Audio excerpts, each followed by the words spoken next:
بسم الرحمن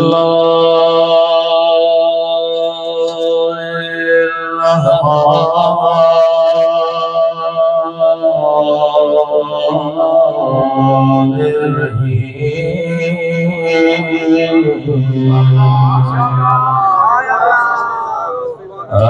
الحمد لله رب العالمين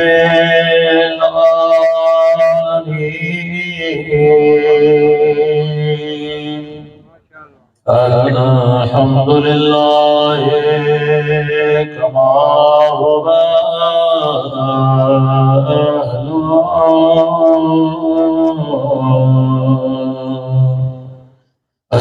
الصلاة والسلام على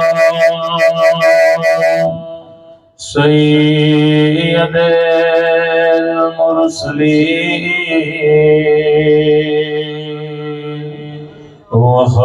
وخاتم النبيين أبي القاسم محمد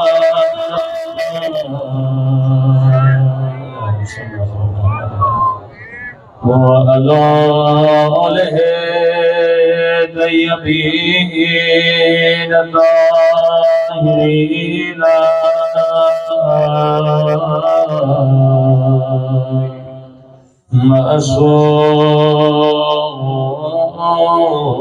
معصومين. سب مل کے آج پہلے محمد کی آمد کا دن ہے اور آخری محمد کی آمد کے ظہور کی دعا کریں. اللہم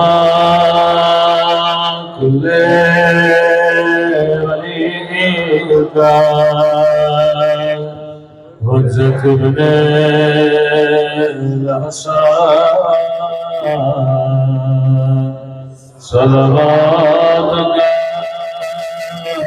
علیہ وعلی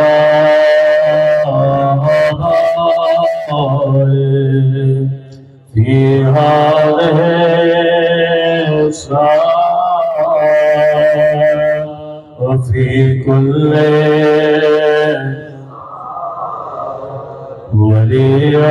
وليان وحافظا وقائدا ودليلا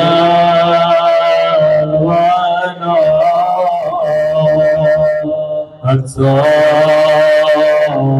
تسكنه أرضك وتمتعه فيها طويلا برحمتك يا أرحم الراحمين. صلى الله عليه محمد.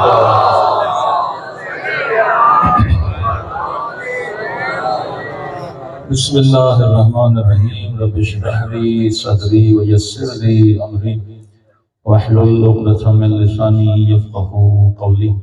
اما بعد فقد قال سبحانہ وتعالی فی محکم کتابہ بسم اللہ الرحمن الرحیم قد جاءکم من اللہ نور وکتاب مبین. صلوات پڑھے محمد وعلی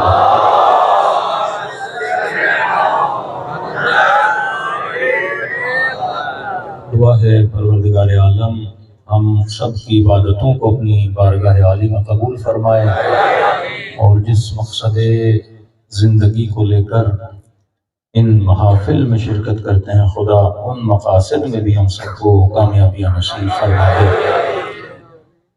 کئی مومنین ہمارے درمیان نہیں ہیں، اس دار فانی کو چھوڑ کے جا چکے ہیں اور کئی انتظامیہ کے مومنین بیمار بھی ہیں جنہوں نے التماس سے دعا کے لیے کہا.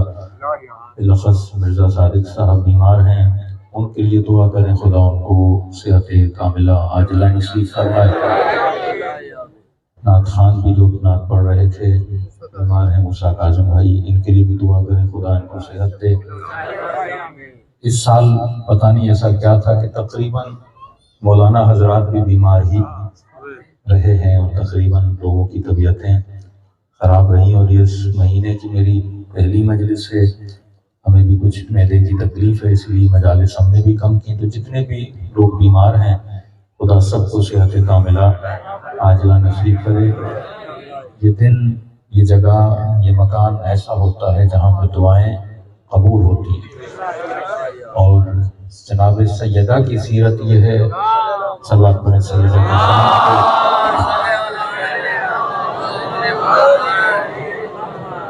سیدہ جب بھی دعا کرتی تھی، بیوی کی سیرت یہ تھی، پہلے دوسروں کے لیے کرتی تھی، پھر اپنے بچوں کے لیے کرتی تھی۔ یہ سیرت، یہ وطیرہ، یہ طریقہ اہل بیت کا طریقہ ہے، اور دعا کی قبولیت کی بھی گھڑیاں ہوتی ہیں، اور اس سے بہتر گھڑی کوئی ہو نہیں سکتی، اس سے بہتر کوئی جگہ ہو نہیں سکتی کہ جب اللہ یہ کہے کہ اے میرے پیارے رسول کہہ دے امت کو کہ جب بھی دعا کریں تو دعا کے شروع میں، دعا کے آخر میں صلوات پڑھا کریں۔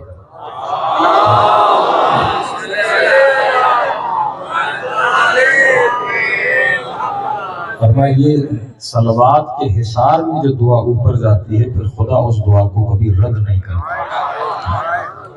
تبھی وہ مسلمان جو اس طرح سے امیر المومنین اور اس کی آل کو نہیں مانتے، لیکن وہ بھی اپنے تشہد کے بعد صلوات ضرور پڑھتے ہیں، تشہد ہو یا کلمہ ہو وہ بھی قبول نہیں ہوتا جب تک محمد اور اس کی آل پہ صلوات نہ پڑھی جائے۔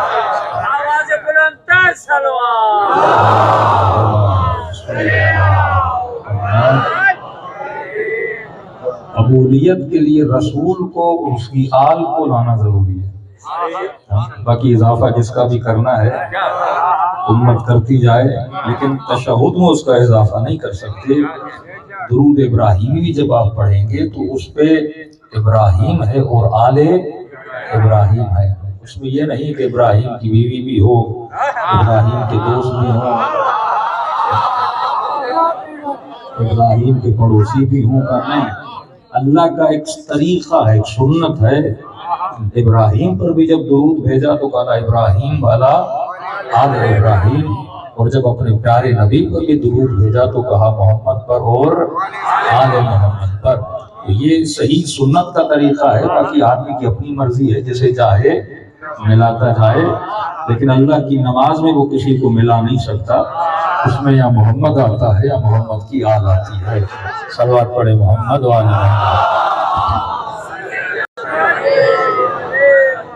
دوسری بات، ان دنوں میں کیونکہ یہ سب سے زیادہ مبارک دن ہے، اس میں بندے کو یہ بھی معرفت ہو کہ میں نے اللہ سے مانگنا کیا ہے، کیونکہ رسول جیسا بڑا واسطہ دے کر اور بندہ خدا سے کھلونے مانگنے لگے،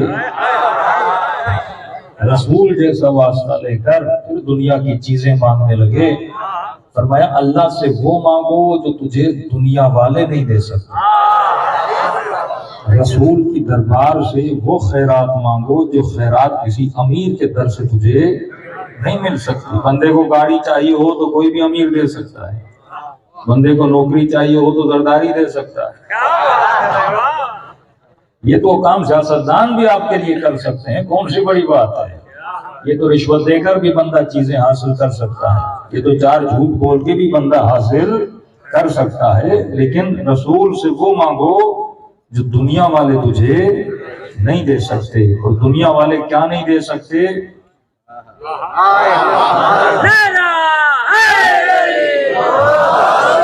ابھی سوچنا چاہیے نا کہ ہم کیا مانگیں جو مجھے دنیا والے نہیں دے سکتے۔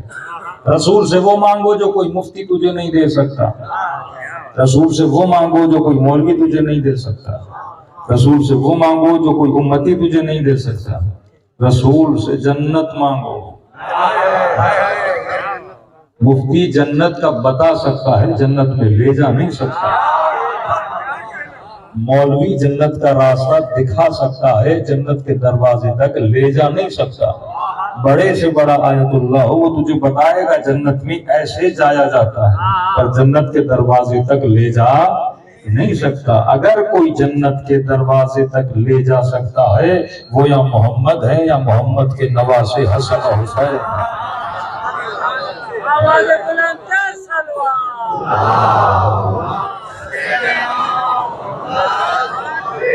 فرمایا ان الحسن والحسین سیدا شباب اہل الجنہ۔ امیر مومنین کے لیے فرمایا کہ یا علی انت قسیم النار والجنہ، ایک جنت اور جہنم کا تقسیم کرنے والا۔ اور اپنے نواسوں کے لیے فرمایا یہ جنت کے جوانوں کے سردار ہیں۔ کسی مولوی صاحب نے کہہ دیا کہ کہا کہ ایک ٹرینڈ چل پڑا ہے پاکستان میں کہ جو حدیثیں نبی نے اپنی آل کے لیے کہیں وہی حدیثیں وہ کسی اور کی آل کے لیے بھی فٹ کرنا چاہتے ہیں۔ لیکن میں ہمیشہ کہتا ہوں، اکثر لوجک پہ بات کرتا ہوں کہ نقل میں بھی بندے کو عقل ہونی چاہیے۔ بندہ نقل بھی کرے تو کوئی پروپر نقل کرے کہ پکڑا نہ جائے۔ نقل میں بھی کیا ہو؟ عقل ہو۔ یہ صرف حسن و حسین کے لیے تھوڑی کہا کہ میرے بچے حسن و حسین جنت کے جوانوں کے سردار ہیں۔ ہم نے کہا اور کس کے لیے کہا؟ کہ دیکھو دنیا میں جوان بھی ہیں، دنیا میں بوڑھے بھی ہیں۔ اب دیکھو نا، معرفت نہ ہو۔ اب یہ سوال ہے کہ بندہ مصطفیٰ سے کیا لے رہا ہے؟ کوئی نبی سے صرف جتی لے رہا ہے، وہ بھی اچھی بات ہے، مصطفیٰ کی جتی ہے، سروں پہ ہونی چاہیے۔ لیکن کوئی نبی کی دربار میں جا کے سلمان بن کے آ رہا ہے، کوئی نبی کی دربار میں جا کے مقداد بن کے آ رہا ہے، کوئی نبی کی دربار میں جا کے منا اہل البیت بن کے آ رہا ہے۔ ابھی ہر بندے کی اوقات ہے، وسعت ہے، معرفت ہے کہ دروازے سے جا کے کیا لیتا ہے۔ اگر میں نے زندگی میں مصطفیٰ سے علم حاصل نہ کیا، معرفت حاصل نہ کی، تو وہی ہے کہ میں وہی مانگوں گا جتنا میرا ظرف ہے۔ جس کا ظرف بڑا اس کی مانگ بڑی، جس کی معرفت زیادہ اس کی جھولی بڑی، اس کی عطا بڑی۔ تو کہا کہ یہ صرف حسن و حسین کے لیے نہیں ہے کہ جنت کے جوانوں کے سردار ہیں۔ کہا کہ نبی نے فرمایا کہ جنت کے بوڑھوں کے سردار فلاں فلاں ہیں۔ میں نے کہا نقل میں بھی کیا ہونی چاہیے؟ عقل ہونی چاہیے۔ ہمیں کوئی مسئلہ نہیں ہے کسی کی فضیلت سے، سارے با فضائل ہیں، لیکن فضیلت بھی وہ پڑھو جو مصطفیٰ نے کہی ہو۔ فضیلت وہ نہیں جو میں بیان کروں، فضیلت وہ ہے جو رسول کی زبان اطہر سے کسی کے لیے بیان ہو، وہ چاہے اپنے صحابی کے لیے بیان ہو یا اپنی اہل بیت کے لیے بیان ہو یا خدیجۃ الکبریٰ جیسی زوجہ کے لیے بیان ہو، لیکن بیان نبی کی زبان سے ہونی چاہیے، مفتی کی زبان سے نہیں کہ من گھڑت چیزیں بنا دے۔ میں نے کہا کہ نقل میں بھی عقل ہونی چاہیے۔ یہ توہین رسول بھی ہے کہ آج ایسی حدیثیں بنائی جائے اور نسبت کس کی طرف دی جائے؟ رسول خدا کی طرف دی جائے۔ اس سے بڑی کوئی توہین جناب رسول کی نہیں ہو سکتی۔ فرمایا جنت کے جوانوں کے سردار حسن و حسین ہیں اور جنت کے بوڑھوں کے سردار فلاں اور فلاں ہیں۔ میں نے کہا بندے خدا پہلے یہ فیصلہ کرو کہ جنت میں جوان جائیں گے یا بوڑھے جائیں گے۔ اگر جنت میں بوڑھا ہو کے جانا ہے تو آپ کے وہی سردار صحیح،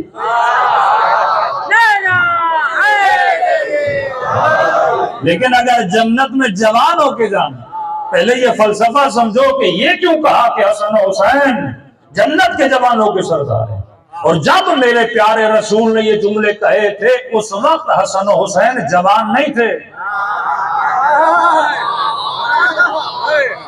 اس وقت بچے تھے۔ تو اگر یہ تفریق کرنی ہوتی بوڑھوں کے یہ سردار ہیں، بچوں کے یہ سردار ہیں، جوانوں کے یہ سردار ہیں، تو نبی کو یہ کہنا چاہیے تھا کہ جنت کے بچوں کے سردار کون ہیں؟ حسن و حسین ہیں۔ اس کا مطلب آپ نے بوڑھوں کا سردار تو ایک کو دو کو بنا دیا، جوانوں کے سردار بھی آپ نے سن لیے، یہ بچے جو بیچارے مر جاتے ہیں پھر ان کا سردار کون بنے گا؟ ان کا بھی تو کسی کو ڈھونڈو نا۔ پہلے یہ سمجھو شباب سیدہ، شباب اہل جنت، شباب کہتے ہیں تراوت کو، شباب کہتے ہیں رونق کو، شباب کہتے ہیں طاقت کو، شباب کہتے ہیں عدم نقص کو۔ بھائی آپ جب جوان تھے گھٹنوں میں تکلیف نہیں، جب جوان تھے زبان میں لڑکھڑاپن نہیں، جب جوان تھے تو تیزی سے دوڑ بھی رہے ہیں، جب جوان تھے تو کبھی اس ہوٹل پہ کبھی اس ہوٹل پہ، بندہ نہ کھانے سے تھکے نہ دوڑنے سے تھکے نہ گپوں سے تھکے، یہ فل آف انرجی ہے۔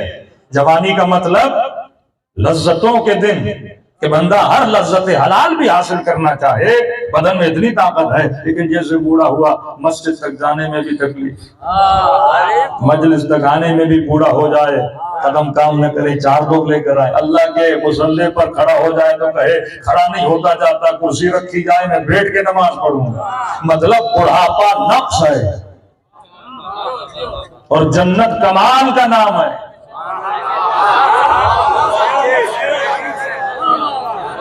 بڑھاپا کیا ہے؟ نقص۔ جنت کیا ہے؟ کمال کے کہا جہاں پہ غلمان ہے، جہاں پہ حوریں ہیں، جہاں پہ دودھ کی نہریں ہیں، جہاں پہ شہد کی نہریں ہیں، جہاں پہ محل ہے، جہاں پہ باغات ہیں۔ اب یہ بوڑھا جا کے وہاں کرے گا کیا؟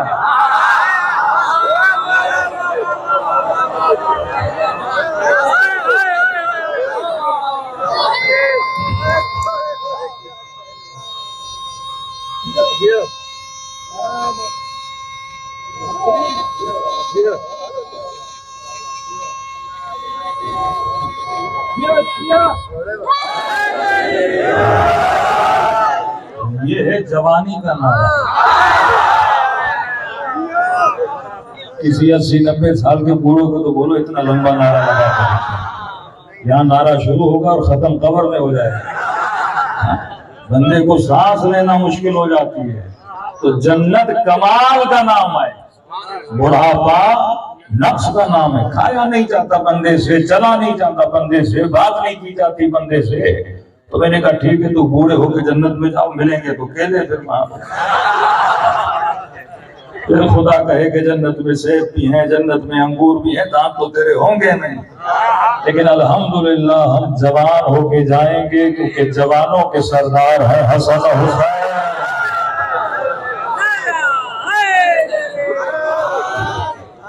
دوسری بات، جب نبی نے یہ حدیث کہی تھی تو شان یہ تھا کہ بعض بڈھی اور بڈھیوں کی چیخیں بلند ہو گئی کہ کہا کہ جنت کے جوانوں کے سردار حسن و حسین، اور فرمایا جنت میں جوان جائیں گے۔ بوڑھوں نے کہا یا رسول اللہ ہم نے کیا بگاڑا، دیواروں کے سہارے دے دے کے یہاں تک آتے ہیں، آپ کے پیچھے نماز پڑھتے ہیں جنت کی لالچ میں، اتنی راتوں کو جاگتے ہیں، عبادت کرتے ہیں، یا رسول اللہ جنت کی لالچ میں، اور آپ نے بول دیا جنت میں بوڑھے نہیں جائیں گے جوان جائیں گے۔ بڈھیوں نے کہا یا رسول اللہ ہمارا کیا قصور، ہم نے کیا بگاڑا کہ ہم بھی جنت میں نہیں جائیں گے؟ تو رسول نے فرمایا دیکھ بھی رہے ہو کہ جو نبی یہ حدیث پڑھ رہا ہے وہ خود بڑھاپے میں ہے۔ کہا میں تو سردار جنت ہوں، جب یہ بول رہا ہوں جنت میں بڑھاپا یا بوڑھے نہیں جائیں گے تو سمجھ نہیں رہے اس کا مطلب کیا، حکمت کو سمجھو۔ فرمایا جنت کمال ہے، جنت میں کوئی بوڑھا ہو کر نہیں جائے گا، یہاں بوڑھے ہو کے مرو گے ضرور لیکن علی کی ولایت کی جوانی لے کر اٹھو گے۔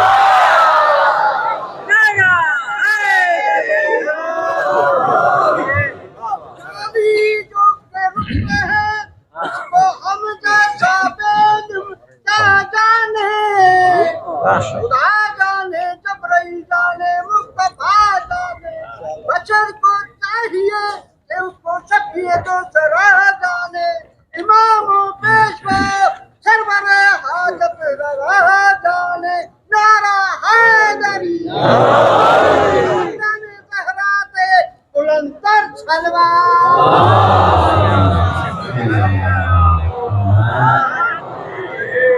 علی والے بھلی جسموں کے اعتبار سے بوڑھے ہو جائیں، مزاج میں جوان ہو جائیں۔ یہ مزاج کی تراوت یہ کہاں سے ملتی ہے؟ درے رسول سے ملتی ہے۔ دنیا محمد کو آل سے جدا نہیں کر سکتی، نہ دنیا آل کو رسول سے جدا کر سکتی ہے۔ تو آج یہ بھی توہین رسول ہے، توہین مصطفیٰ ہے کہ جھوٹی حدیثیں رسول پہ لگائی جائیں. اور بھی ہیں لیکن آج کی مجلس کا وہ موضوع نہیں ہے کہ ایسی فضیلتیں جو امیر المومنین کے لیے رسول نے بیان کی اور انہی فضیلتوں کو کاٹ پوٹ کے دوسروں کی طرف لے جایا جائے. بھئی فضیلت وہ پڑھو جو بندے میں موجود ہو، اپنی ہاتھ کی بنائی ہوئی فضیلت نہ پڑھی جائے. ایک مشہور ہے، جیسے شیعوں کے بچے کو یہ حدیث یاد ہے کہ انا مدینۃ العلم وعلی بابها، میں شہر علم ہوں، علی دروازہ ہے. اب کسی نے کسی کو کنڈی بنا دیا، کسی نے کسی کو چھت بنا دیا، کسی نے کسی کو دروازہ بنا دیا. اب بنانے والے بناتے ہیں، لیکن حکمت اگر ہو تو بھائی نبی نے امیر المومنین کو دروازہ کیوں کہا؟ حکمت ہونی چاہیے نا. اگر کنڈی افضل تھی تو کنڈی بولتے، اگر دیواریں افضل ہوتی تو دیوار بولتے، اگر چھت افضل ہوتی تو چھت بولتے. نبی نے سب کو چھوڑ کے کیا بولا؟ دروازہ بولا، کیونکہ شریف ہمیشہ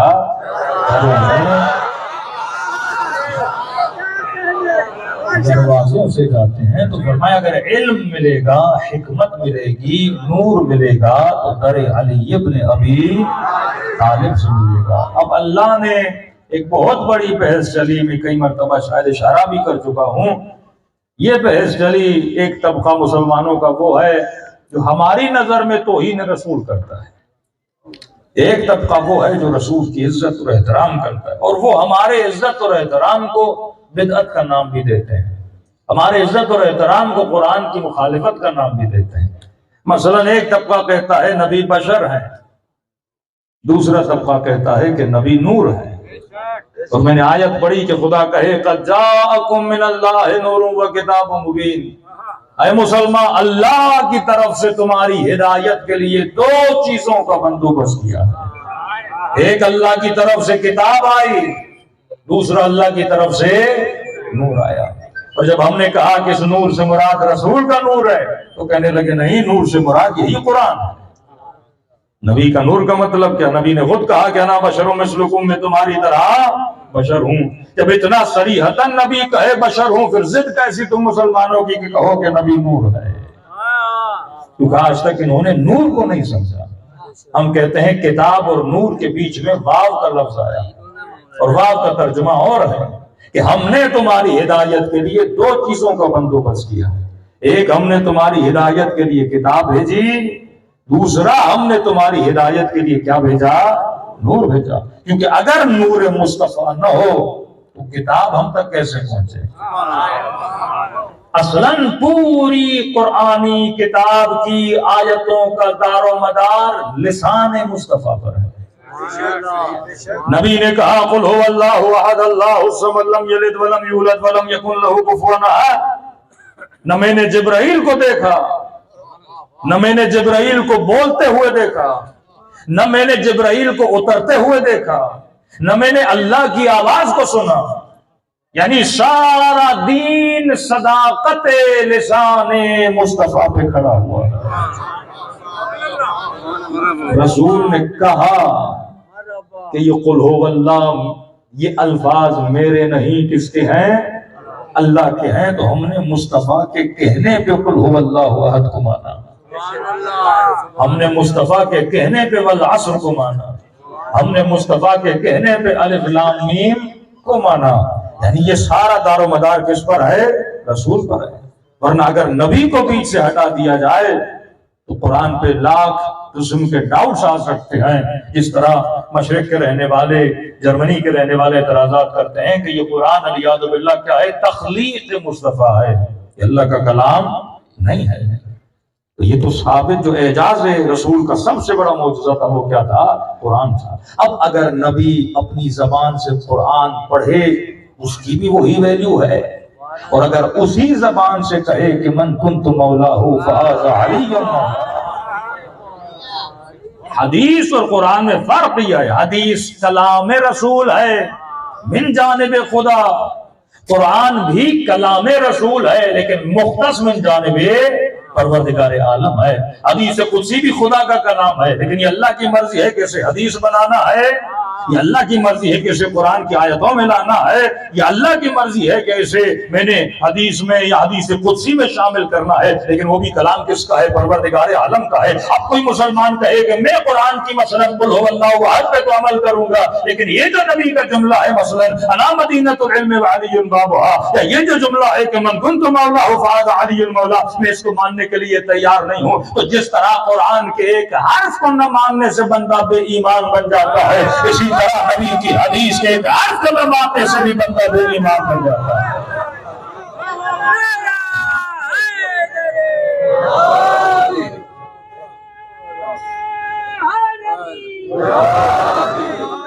بات ہے لسان مصطفیٰ کی، بات ہے زبان رسول کی۔ اب فرق یہ ہے کہ قرآن میں شک و شبہ نہیں ہے، معجزہ ہے، لیکن حدیث میں یہ ہوتا ہے کہ بندہ بولتا ہے من گھڑت ہے، کسی نے نبی کی طرف نسبت دے کے بنائی ہے۔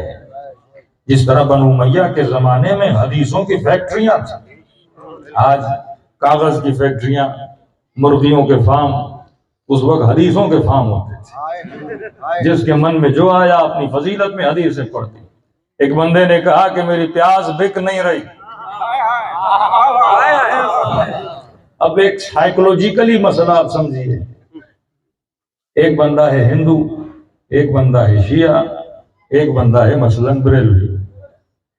بریلوی کے دل میں جو محبت ہے وہ شیعہ کے دل میں نہیں، شیعہ کے دل میں جو محبت ہے وہ ہندو کے دل میں نہیں، ہندو کے دل میں جو محبت ہے وہ ایک مسیحی کے دل میں نہیں۔ اور یہ سارا دنیا کا کاروبار ہوتا ہے محبتوں کی وجہ سے۔ اب آپ قدمگاہ پہ آؤ گے، یہاں پہ مندر کی مورتی تو نہیں ملے گی۔ قدمگاہ ہے امیر المومنین پہ کیا ملے گا؟ علم ملے گا۔ قدمگاہ ہے امیر المومنین پہ مثلا مولا کی کوئی کتاب ملے گی۔ لیکن اگر آپ مثلا جگمآباد چلے جاؤ، شکارپور چلے جاؤ اور کسی مندر کے ساتھ کوئی دکان لگی ہو تو وہاں پہ تو علم نہیں ملے گا، وہاں پہ مورتی ملے گی۔ اور کسی بابا صاحب کی مسجد کے کنارے پہ چلے جاؤ تو وہاں پہ علم نہیں، وہاں پہ پھر جوتیاں ملیں گی۔ اب سوال ہے کہ دکاندار کو پتا ہے میں نے اس مسجد کے ساتھ کیا بیچنا ہے، امام بارگاہ کے ساتھ کیا بیچنا ہے، مندر کے ساتھ کیا بیچنا ہے۔ یہ اسے کس نے بتایا؟ محبت نے بتایا۔ اسے پتا ہے جو مندر میں آتے ہیں وہ مورتی سے محبت کرتے ہیں، جو علی کی قدمگاہ پہ آتے ہیں وہ علی کے قدموں سے محبت کرتے ہیں، اور جو مدنی منع ہیں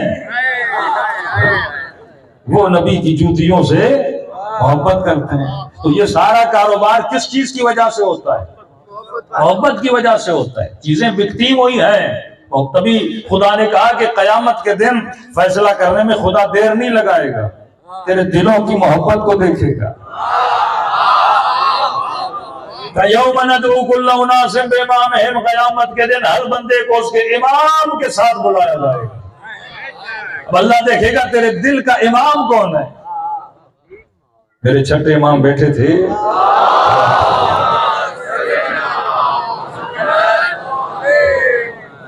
میرے چھٹے امام بیٹھے تھے اور امام ابو حنیفہ پہنچے تو میرے چھٹے امام کے ہاتھ میں عصا تھی۔ ان کی نگاہ جیسے عصا پہ پڑی، کہا کہ فرزند رسول یہ کس کی عصا ہے، کافی پرانی لگ رہی ہے۔ تو میرے پیارے مولا نے کہا کہ یہ میرے جد امجد رسول کی عصا ہے۔ اب جیسے نگاہ عصا پر پڑی کہ فوراً لپٹ گئے عصا کے ساتھ۔ عشق تھا رسول سے، محبت تھی رسول سے، کہ نبی کی عصا ہے، ادھر سے چومے ادھر سے چومے۔ بڑے تعجب سے میرے امام اس کو دیکھنے لگے، کہا اتنی محبت مصطفیٰ سے، کہ فرزند، خود کہہ بھی رہا ہے فرزند رسول، عصا رسول کی ہے، کہ کہہ بھی رہے ہو فرزند رسول۔ جس کا خون، جس کا گوشت کس کے گوشت سے ہے؟ مصطفیٰ کے گوشت سے ہے، مصطفیٰ کے خون سے ہے۔ کہ مصطفیٰ کا گوشت تیرے سامنے کھڑا ہے، تو لکڑی کا گوشت حاصل ہے۔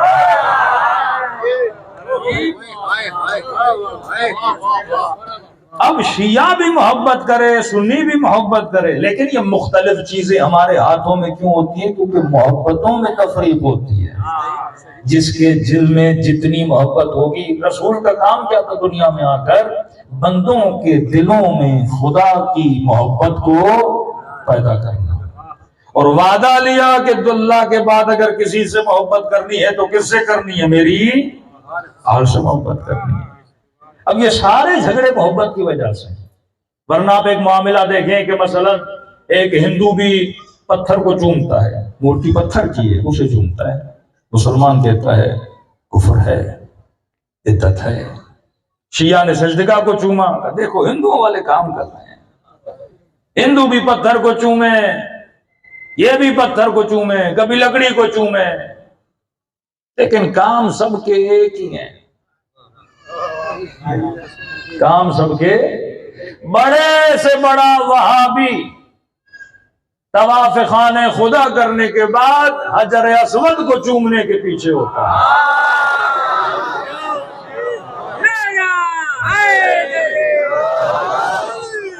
رنگ کا کالا سا ایک پتھر ہے، چھوٹا سا پتھر، لڑائی ہوتی ہے، میں چوموں گا تم چومو گے، اور کبھی کبھی اس چوم کے چکر میں کئی لوگ وہاں پہ بے ہوش بھی ہو جاتے ہیں، مر بھی جاتے ہیں، اتنی رش۔ کل میں ایک ویڈیو دیکھ رہا تھا، ایک جوان وہاں پہ بے ہوش ہو گیا، بھائی سمجھ نہیں آ رہی، ہندو بھی تو کہتے ہیں پتھر تو پتھر ہوتا ہے،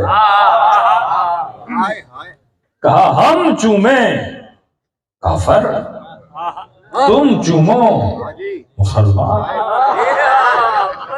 ہاں جی،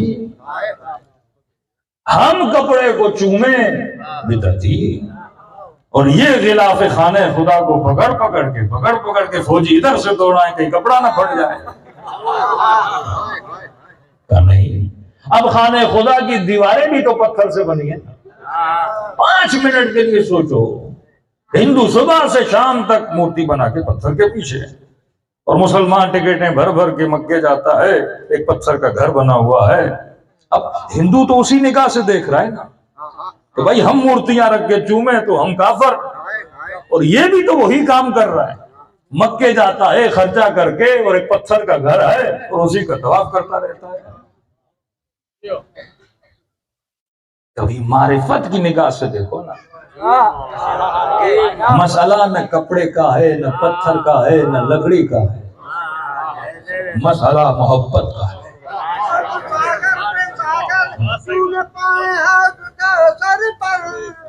سفارش فاطمہ کی ہے، عنایت مرتضیٰ کی ہے، وہ دل جنت ہے جس دل میں محبت مرتضیٰ کی ہے، جہنم ہے وہ دل جس میں عداوت مرتضیٰ کی ہے۔ نعرہ حیدری، زہرا پہ بلندتر صلوات۔ اللہم صلی محمد۔ فلسفی سمجھیے کہ یہ سارا چکر کس چیز کا ہے؟ محبت کا ہے۔ خدا یہ نہیں دیکھ رہا کہ تو کیسے چوم رہا ہے، خدا یہ دیکھ رہا ہے تو کس کی محبت میں چوم رہا ہے۔ ورنہ ہونٹ تو ہونٹ ہے، بوسا تو بوسا ہے۔ بندہ پتھر کو کرے تو بدعت، اپنے بچے کو کرے تو عبادت۔ کوئی پتھر کی بھی تو قسمیں ہیں نا، کوئی کالا پتھر، کوئی پیلا پتھر، کوئی سیمنٹ والا، کوئی ٹائل والا۔ اب یہ جو بدن بھی بنا تو کس سے بنا؟ مٹی سے بنا نا، تو جب اسے چوم رہے ہو تو یہ بھی تو مٹی ہے نا۔ ہاں، 4 شادیوں والے مفتی،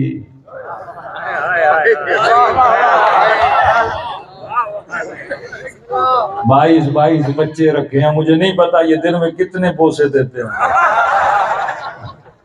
لیکن شیعہ علم کو چوم لے تو بہتر۔ اب ہم بھی علم کو دن میں کتنی بار چومتے ہوں گے، ہفتے میں کتنی بار قدم گاتے ہوں گے۔ اب یہ بوسے بھی کاؤنٹ کر لو تو مہینے میں کوئی 10 بوسے ہو جائیں گے علم پاک کو، اور تو کتنی مٹیوں کو چوم رہا ہے۔ وہ بدعت نہیں ہے۔ سوال یہ ہے کہ کس کی محبت میں بوسہ دے رہا ہے۔ محبت اگر حلال ہے تو چومنا عبادت ہے،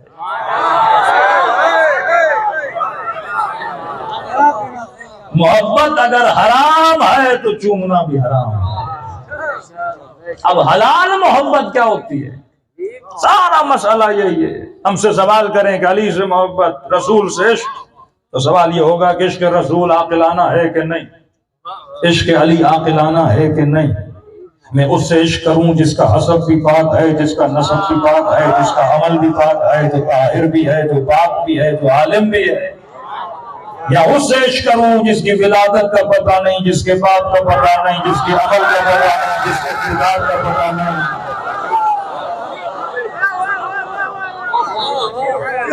میں اس سے عشق کروں جس نے زہرا کا ادب کیا، زہرا کے دروازے کی چوکھٹ پہ جھاڑو دیے، پوری زندگی نوکری کی، یا اس سے عشق کروں جس نے سیدہ کے در کو جلایا۔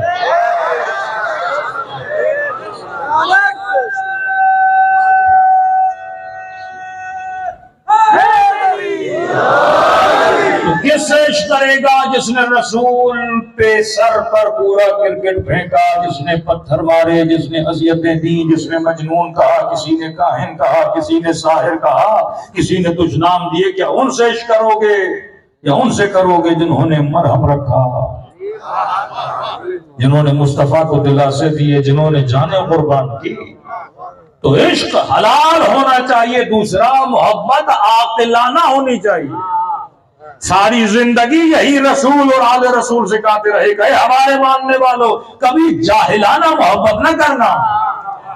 کعبے کو بھی بوسہ دے رہے ہو، کوئی بت کو بھی بوسہ دے رہا، لیکن یہ دیکھو کعبے کو بوسہ دینا عقل کے مطابق ہے کہ نہیں، بت کو بوسہ دینا عقل کے مطابق ہے کہ نہیں، کسی امیر کے کپڑوں کو بوسہ دینا عقل کے مطابق ہے، یا عباس کے علم کو بوسہ دینا عقل کے مطابق ہے۔ آج یہ محبتوں نے پورے معاشرے کو تباہ و برباد کیا ہوا ہے۔ ایک مسلمان کو قرآن کی آیت سناؤ، نبی کی حدیث سناؤ، تو سننے کے بعد بھی یہ بولتا ہے اس کے بارے میں میرے مفتی کا کیا کہنا ہے، میرے مرشد کا کیا کہنا ہے۔ کیا تم نے اپنے مرشد کو نبی سے پہلے رکھا؟ تم نے مفتی کو نبی سے پہلے رکھا؟ قرآن کی صراحتاً آیت ہے کہ اجر رسالت یہ ہے کہ میری آل سے محبت کرو، صراحتاً نبی کی حدیثیں موجود ہے، لیکن کہتا نہیں میرا مفتی کیا کہتا ہے، میرا مولوی، مطلب اس کے دل میں مصطفیٰ کی اتنی محبت نہیں ہے جتنے اپنے مفتی کی محبت ہے۔ یہ حرام محبت ہے۔ محبت ذیل میں ہونی چاہیے۔ مثلا میں خدا سے بھی محبت کروں اور برابر میں مثال دے رہا ہوں، آل رسول ہیں، رسول ہیں، اولاد رسول ہیں، فرما برابر نہیں۔ یہ اللہ کی محبت، اس کے ذیل میں رسول کی محبت، اس کے ذیل میں اہل بیت کی محبت، کیونکہ ان سے بھی محبت کر رہے ہو اس کی وجہ سے۔ اگر ہم عاشق حسین ہیں کس کی وجہ سے؟ اللہ کی وجہ سے، کیونکہ اللہ نے کہا یہ جنت کے جوانوں کے سردار ہیں، کیونکہ اللہ نے کہا کہ فاطمہ جس سے راضی اس سے میرا محمد راضی، جس سے میرا محمد راضی اس سے میں خدا راضی۔ اب لاکھ بتاؤ وہ کس سے راضی تھی؟ نہیں تھی، کہتا نہیں میرا مفتی کیا کہتا ہے۔ تو مفتیوں کی قبروں میں اٹھایا نہیں جائے گا، شفیع محشر اگر ہے تو مصطفیٰ کی ذات ہے۔ وہاں پہ اگر کوئی تجھے اس جہنم کی بھڑکتی ہوئی آگ سے نکال سکتا ہے اور اختیار خدا نے اپنے اذن سے کسی کو دیا ہوا ہے تو محمد مصطفیٰ کو دیا ہوا ہے۔ تو فرمائے محبت اگر حلال ہو اور عاقلانہ ہو۔ جب عقل نے تسلیم کیا کوئی خدا ہے، جب عقل نے بولا اگر خدا ہے تو اس نے شریعت دی ہے، اور اسی خدا نے بولا کہ یہ میرا گھر ہے، اسی خدا نے بولا یہ پتھر جنت سے آیا ہوا ہے، تو اب میں کس کی محبت میں بوسہ دے رہا ہوں؟ اللہ کی محبت میں بوسہ دے رہا ہوں۔ لیکن اگر کوئی بت کو بوسہ دے رہا ہے، نہ کسی خدا نے بولا یہ میرا بت ہے،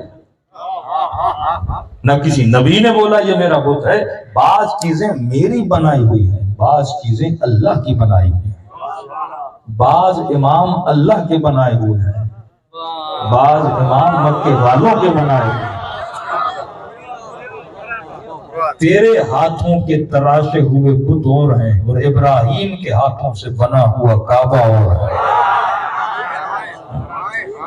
محبت اگر عاقلانہ ہو جائے، بندہ شادی کرتا ہے حلال رشتہ ہے، شادی کرنا عقل کا تقاضا ہے. اب بیوی سے محبت کرے، بچوں سے محبت کرے، یہ خلاف عقل نہیں ہے. فرمایا یہ محبت عبادت میں شمار ہو جاتی ہے. لیکن خدا نخواستہ کوئی جوان غلط رشتے میں چلا جائے، بغیر نکاح والے رشتے میں چلا جائے، ٹیلی فون کے ذریعے، ای میل کے ذریعے، فیس بک کے ذریعے، آج معاشرہ جن بیماریوں میں جکڑا ہوا ہے تو سوال یہ اٹھتا ہے یہ بولنا بھی حرام، ملنا بھی حرام، ہاتھ لگانا بھی حرام، دیکھنا بھی حرام. اب آپ کہو گے بات تو ایک ہی ہے. نہیں، اس میں عقل شامل ہے، اس میں جہالت اور شیطان شامل ہے. کیوں کہا کہ اللہ ولی الذین آمنوا یخرجہم من الظلمات الی النور. اگر مصطفیٰ کے نور کے ماننے والے ہو تو خدا تجھے اندھیروں سے نکال کر حلال محبتوں میں لا کے کھڑا کرتا ہے.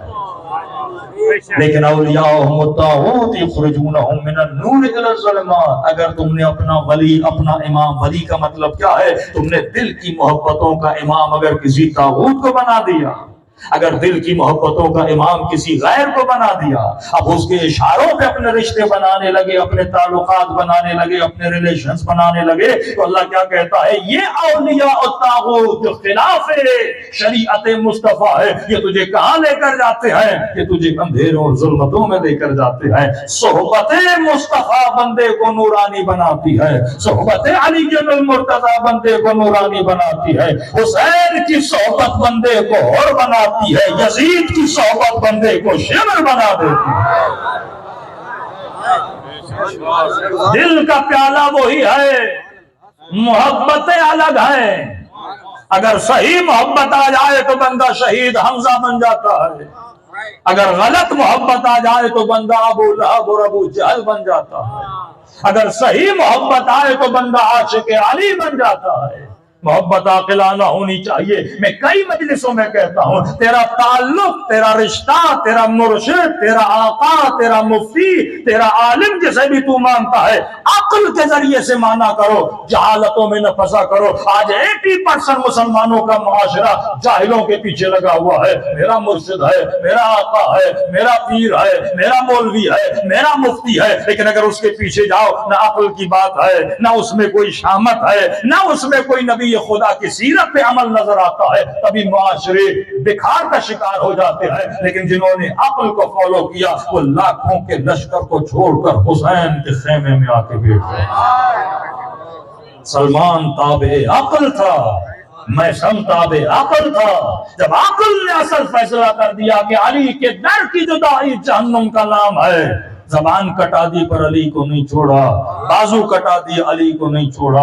ابتدا میں جن اصحاب نے اپنی جان رسول پہ قربان کی، کس لیے قربان کی؟ کیونکہ سمجھ چکے تھے جناب عمار کی والدہ پہلی شہیدہ ہے، شکم میں بچہ تھا، دونوں ٹانگوں میں رسیاں باندھ کے جسم کے 2 ٹکڑے کر دیے گئے. صرف اتنا بولا کہ مصطفیٰ کو کچھ کہو، کہنے کے لیے تیار نہیں تھی. آج ایک سوال کر رہا ہوں، گھروں میں جا کے سوچئے گا. 23 سال ہے میرے نبی کی تبلیغ، 23 سال اعلان نبوت کے بعد. وہ رسول جو مکے میں رہتے تھے، مکے والے لوگوں کا مزاج یہ تھا کہ جب اعلان کیا پتھر مارے. حیوانوں کی جو اوجری ہوتی ہے، گندگی جس میں ہوتی ہے، گلیوں سے گزرتے تھے وہ گندگی سر سے پھینکتے. کہ جناب سیدہ چھوٹی جی کہتی ہے بابا جب گھر آتے تھے گندگیاں سر پہ، کہتی میں اپنے ننھے ننھے ہاتھوں سے بابا کے سر سے گندگیاں ہٹاتی. گلیوں سے گزرتے تو مکے کی عورتیں سروں پہ کچرا پھینکتی، خون سے رنگین ہو جاتے، اتنے پتھر رسول کو مارے جاتے. کوئی کہتا یہ جادوگر ہے، کوئی کہتا یہ کاہن ہے، کوئی کہتا الیاذ باللہ یہ مجنون ہے، اپنی عقل کو کھو بیٹھا ہے. لیکن عجیب انقلاب آیا رسول میں. 23 سال کے بعد یہی جو پتھر مار رہے تھے، جو کچرا پھینک رہے تھے، جو توہین کر رہے تھے، اب یہ جانیں قربان کرنے کے لیے تیار ہیں. جب نبی اپنا آخری خطبہ دے رہے ہیں تو مسلمانوں کی آنکھوں سے آنسو نہیں رک رہے تھے. پہلے پتھر مارتے تھے، لیکن اب وہ عالم آیا کہ جب رسول وضو کرتے تھے ہاتھوں کو نیچے رکھتے تھے کہ مصطفیٰ کے کیے ہوئے وضو کے پانی کا ایک قطرہ ہمیں مل جائے۔ پہلے پتھر مارتے تھے، مزاج اتنا بدل گیا کہ جب مکے کے مہاجرین مدینے جاتے ہیں، جو پتھر مارے، جو کاہن کہیں، جو مجنون کہیں، جو اتنی اذیتیں دیں، اب وجود میں اتنی تبدیلی آ گئی کہ انصار نے اپنے گھروں کو آدھا آدھا کر دیا۔ اب آدھا مہاجرین کے لیے کون اپنی ملکیت کو تقسیم کرتا ہے؟ یہ کس کی محبت میں کر رہے ہیں؟ مصطفیٰ کی محبت میں۔ کہ ملتا ہے خاتون اونٹ کو لے کے جا رہی تھی، اونٹ پہ 3 جنازے پڑے ہوئے تھے۔ کسی نے پوچھا خاتون یہ کس کے جنازے ہیں؟ کہ چھوڑ دو کس کے جنازے ہیں، خوشی اس بات کی ہے کہ میرا نبی زندہ ہے، خوشی اس بات کی ہے میرا مصطفیٰ زندہ ہے۔ وہی محبت جو آپ کو کربلا میں نظر آتی ہے۔ زینب کو بچوں کی پرواہ نہیں، عباس کو بازوؤں کی پرواہ نہیں، حبیب کو اپنے وجود کی پرواہ نہیں، کا شکر یہ ہے میرا حسین زندہ ہے۔ کیا یہ پرواہ نہیں کس کے جنازے کا؟ خاتون پھر بھی تو بتا کہ یہ بھائی کا جنازہ ہے، یہ شوہر کا جنازہ ہے، یہ بیٹے کا جنازہ ہے۔ تینوں نے اپنی جان کو رسول پہ کیا کیا ہے؟ قربان کیا ہے۔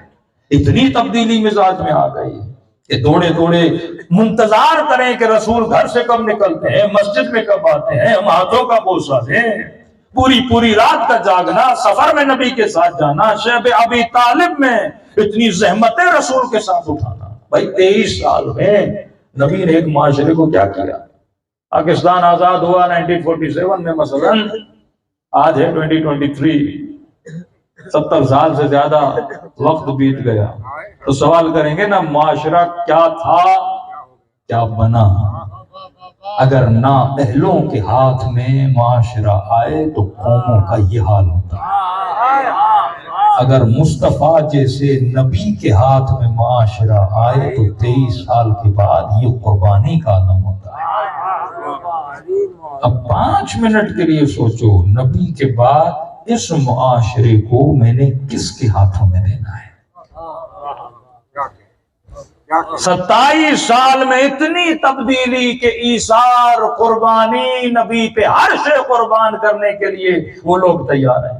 نبی نے انقلاب ان کے وجود میں پیدا کر دیا، اپنے کردار کے ذریعے، اپنی اخلاق کے ذریعے، اپنی مینجمنٹ کے ذریعے، قرآن کی آیتوں کے ذریعے، اپنے علم کے ذریعے سے، اپنی رفتار کے ذریعے سے۔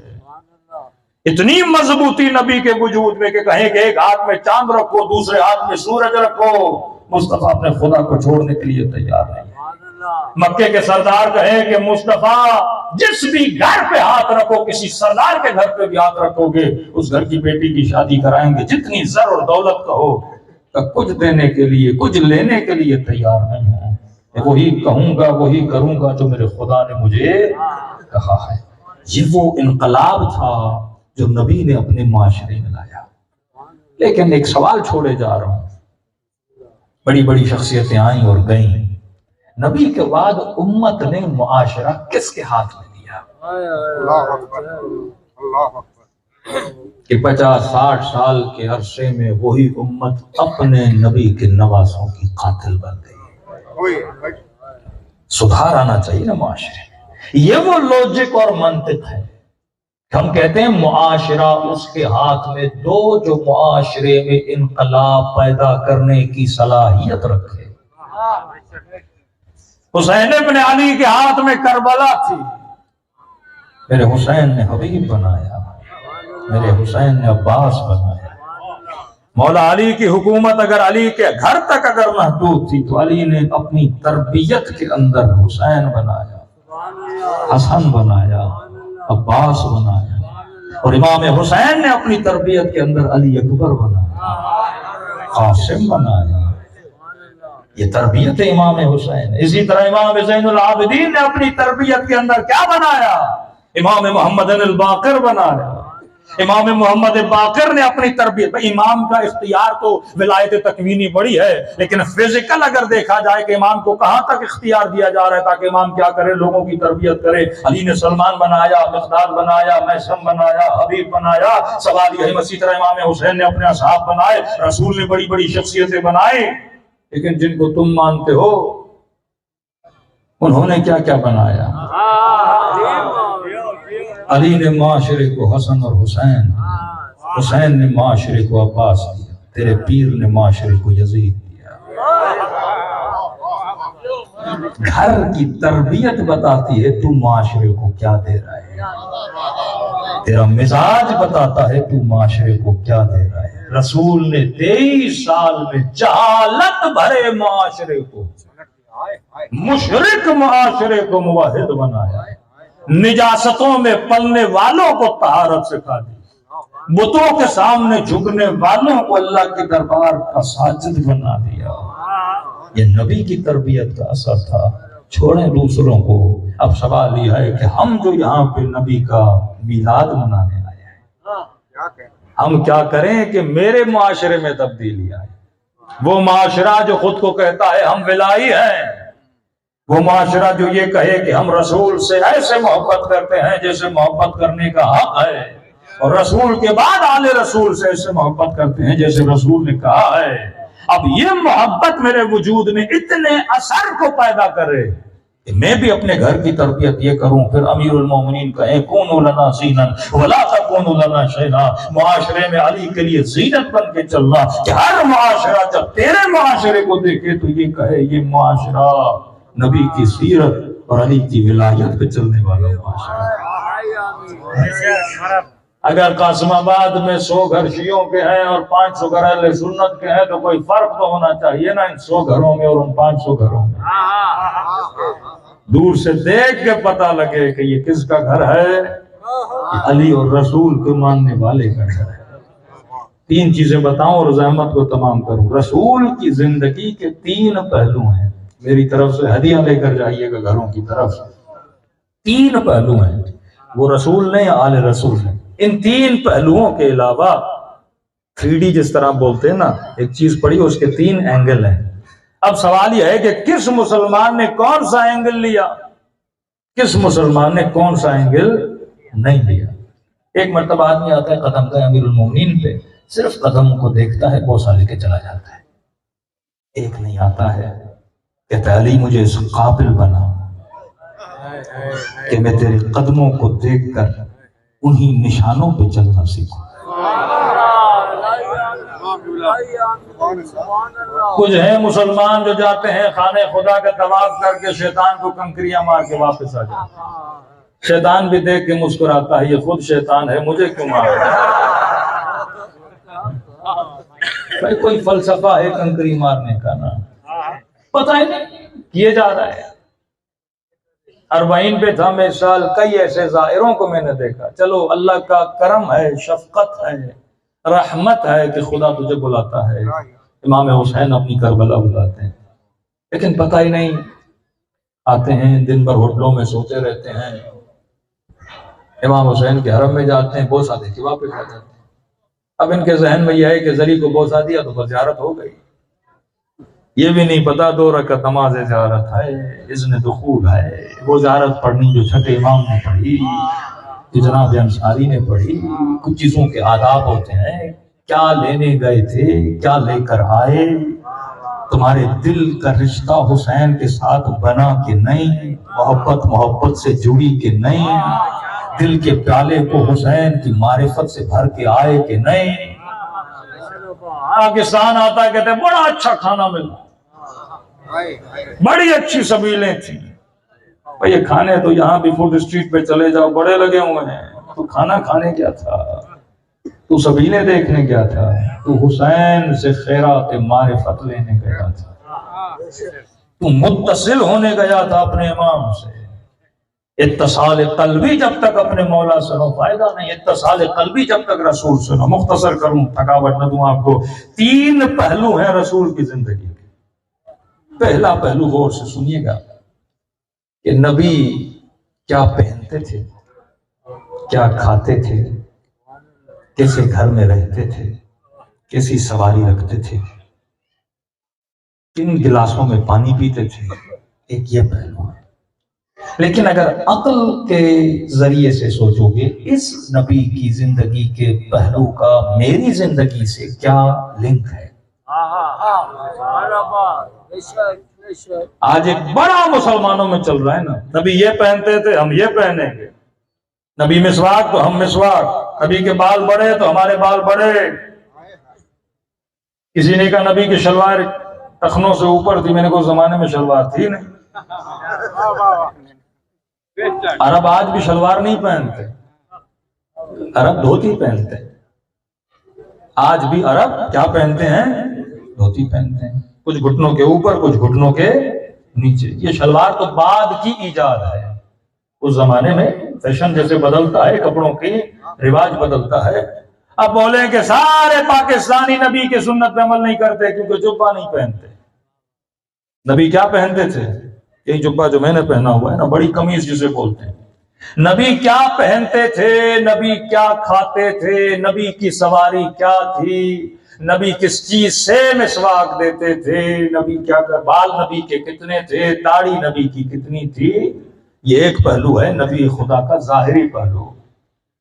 اب مفتی بولے میں نے کپڑے بھی وہ پہننے ہیں، میں نے مسواک بھی وہ رکھنا ہے، میں نے برتن بھی وہ رکھنے ہیں کچھ ایسے مدنی منع کا اسٹیل کے برتن نہیں، شیشے کے برتن نہیں.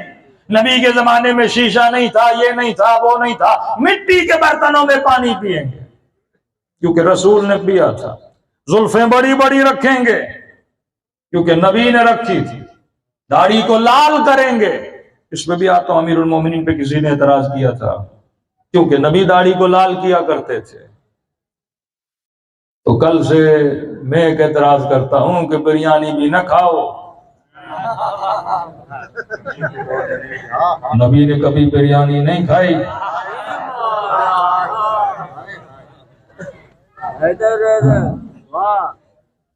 حلیم کی دیگیں نہ بناؤ. میلاد رسول کے جلوسوں میں سپاریاں نہ بانٹو، چپس نہ بانٹو. ایک تو میں کراچی میں اتنا جلوس میں چلا، سوپاریاں اور پاپڑیاں ان چیزوں کے علاوہ کچھ نظر ہی نہیں. ایک تو کلپ آیا، سگریٹ بھی بانٹے جا رہے. بھائی نبی نے کبھی جلوس ڈارسن پہ نکالا، شاہزور پہ نکالا؟ اونٹ ہوتے تھے. یہ بڑے بڑے پیر، بڑے بڑے مفتی پراڈو پہ کیوں بیٹھتے ہیں؟ ایک خچر کھڑا کر دو، ایک گدھا کھڑا کر دو، ایک اونٹ کھڑا کر دو. یہ تو نبی کی سواری تھی. فصاحیت، معاشرہ، کیوں مسلمان پیچھے رہا؟ یہ بھی بدعت، وہ بھی بدعت. نبی نے یہ نہیں پہنا، نبی سواری پہ نہیں بیٹھے. ہاں اگر نبی زبان سے کچھ کہے وہ الگ ہے. حکم دے مسلمانوں کو کہ تمہاری سواری یہ ہونی چاہیے، تمہارا لباس یہ ہونا چاہیے، تمہارا کھانا یہ ہونا چاہیے، وہ الگ چیز ہے. قطعاً نبی نے کبھی حکم نہیں دیا کہ مثلا رسول خدا یہ کھانا کھاتے تھے، ہمیں وہ نہیں وہ کھانا کھاؤ. ہر معاشرے کا کھانا الگ ہوتا ہے. پھر معاشرہ ایک جمود کا شکار ہو جائے گا. اس کی تفصیل میں آتا ہوں. پہلا پہلو یہ کہ نبی کیا پہنتے تھے، نبی کیا کھاتے تھے، نبی کی سواریاں کیا تھیں، نبی کا گھر کیسا تھا. ایک مومنہ نے کہا مولانا میرے شوہر نے زندگی کو اجیرن کر دیا. میں نے کہا کیا ہوا؟ کہ کوفے ہو کر آیا ہے، امیر المومنین کا گھر دے کر آیا ہے، مجھے بڑے گھر سے نکال کے چھوٹے گھر میں لے کر گیا ہے. کہ امیر المومنین کا گھر چھوٹا تھا. میں نے کہا لگتا ہے سامرا جا کر امام حسن عسکری کا گھر نہیں دیکھا اس نے، وہ اتنا بڑا تھا. بھائی ہر زمانے کے حساب سے گھر بنتے تھے، ہر زمانے کے حساب سے لباس بدلتا تھا. تو پہلی چیز نبی کیا کھاتے تھے، کیا پیتے تھے، لباس کیسا تھا، سواریاں کیسی تھی، ایگزیکٹ یہی ہر امام کے زمانے میں ہوتا تھا. اور کئی لوگ ان چیزوں کا شکار ہوتے تھے. ایک صوفی چھٹے امام کے پاس آیا، کبھی امام حسن کے پاس آئے، کبھی امام رضا کے پاس آئے، مختلف روایتیں. کہنے لگے کہ فرزند رسول آپ کا لباس وہ نہیں جو آپ کے بابا علی کا تھا. امام نے کیا کہنا چاہتے کہ دیکھو میری جوتی بھی پھٹی ہوئی، لباس بھی پرانا، سخت لباس ہے، میرا کھانا بھی یہ ہے، میں سخت سوکھی روٹی کھاتا ہوں امیر المومنین کی طرح. لیکن اے فرزند رسول آپ کا لباس بھی اچھا، آپ کی سواری بھی اچھی. تو میرے مولا نے مسکرا کر کہا جب تو حکمت کو نہیں سمجھے گا نا تب تک ولایت سمجھ میں نہیں آئے گی. فرمایا جس زمانے میں میرے بابا رہتے تھے وہ غریبوں کا زمانہ تھا. اور بندہ جب غریبوں کی بستی میں رہتا ہے تو لباس غریبانہ ہونا چاہیے کہ جس زمانے میں رہتا ہوں مسلمانوں کے حالات کیا ہو گئے ہیں، بہتر ہو گئے ہیں، لہٰذا ہم بھی وہی لباس پہن رہے ہیں۔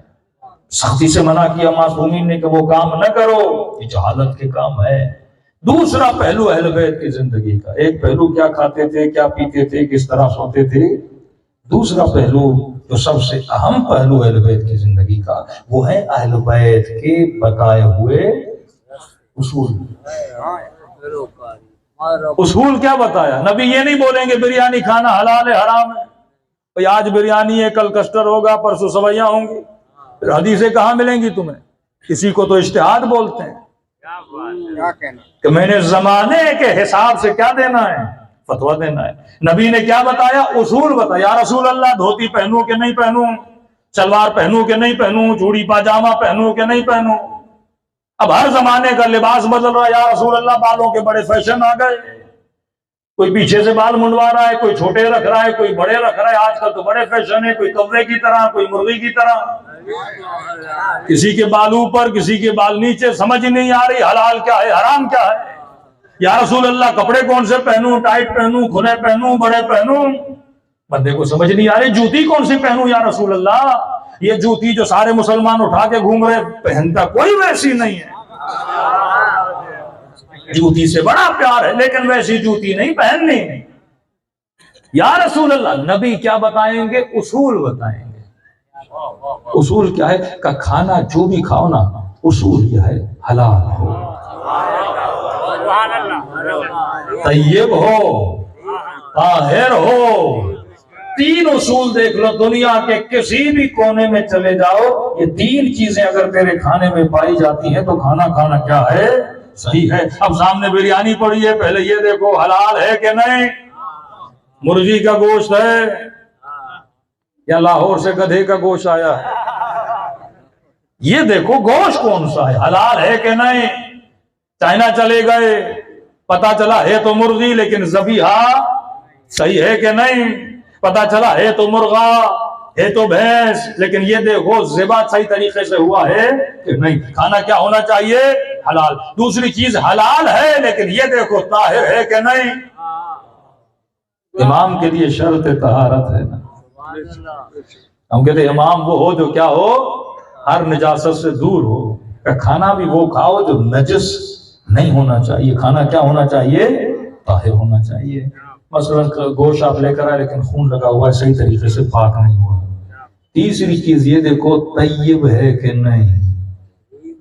طیب کسے بولتے ہیں؟ حلال بھی ہے، پاک بھی ہے، لیکن اکثر لوگوں کو نہیں پتا جو رسول نے فرمایا دیکھو طیب ہے کہ نہیں ہے۔ کبھی کبھی کھانا طیب بنتا ہے ذکر خدا سے، اور میں سفروں پہ بیٹھو بسم اللہ الرحمن الرحیم پڑھ کے کھاؤ، کھانا کھا لو تو ایک صلوات محمد اور آل محمد پہ بھیجو، جن کے صدقے میں خدا نے کائنات کو کیا کیا ہے؟ خلق کیا ہے۔ خاتون یا رسول اللہ میں بازار میں کام کرتی ہوں، بیوہ ہوں، کمانے والا کوئی نہیں۔ نبی نے فرمایا ٹھیک ہے، کیا کرتی ہو؟ یا رسول اللہ بازار میں جاتی ہوں، کچھ چیزوں کو بیچتی ہوں۔ کیا بیچتی ہو؟ یا رسول اللہ کچھ کھانے وانے کی چیزیں بنا کے مارکیٹ میں بیچتی ہوں، کبھی کپڑے کی چیزیں بنا کے۔ اب یہ بتائیے میری کمائی حلال ہے کہ نہیں؟ کا حلال ہے۔ طاہر ہے کہ نہیں؟ کا طاہر ہے۔ نبی نے کہا یہ بتاؤ جب کاروبار کرتے ہوئے چیزوں کو بیچتی ہو اور مؤذن مسجد سے اذان کی آواز دیتا ہے، کاروبار بند کرتی ہو کہ نہیں؟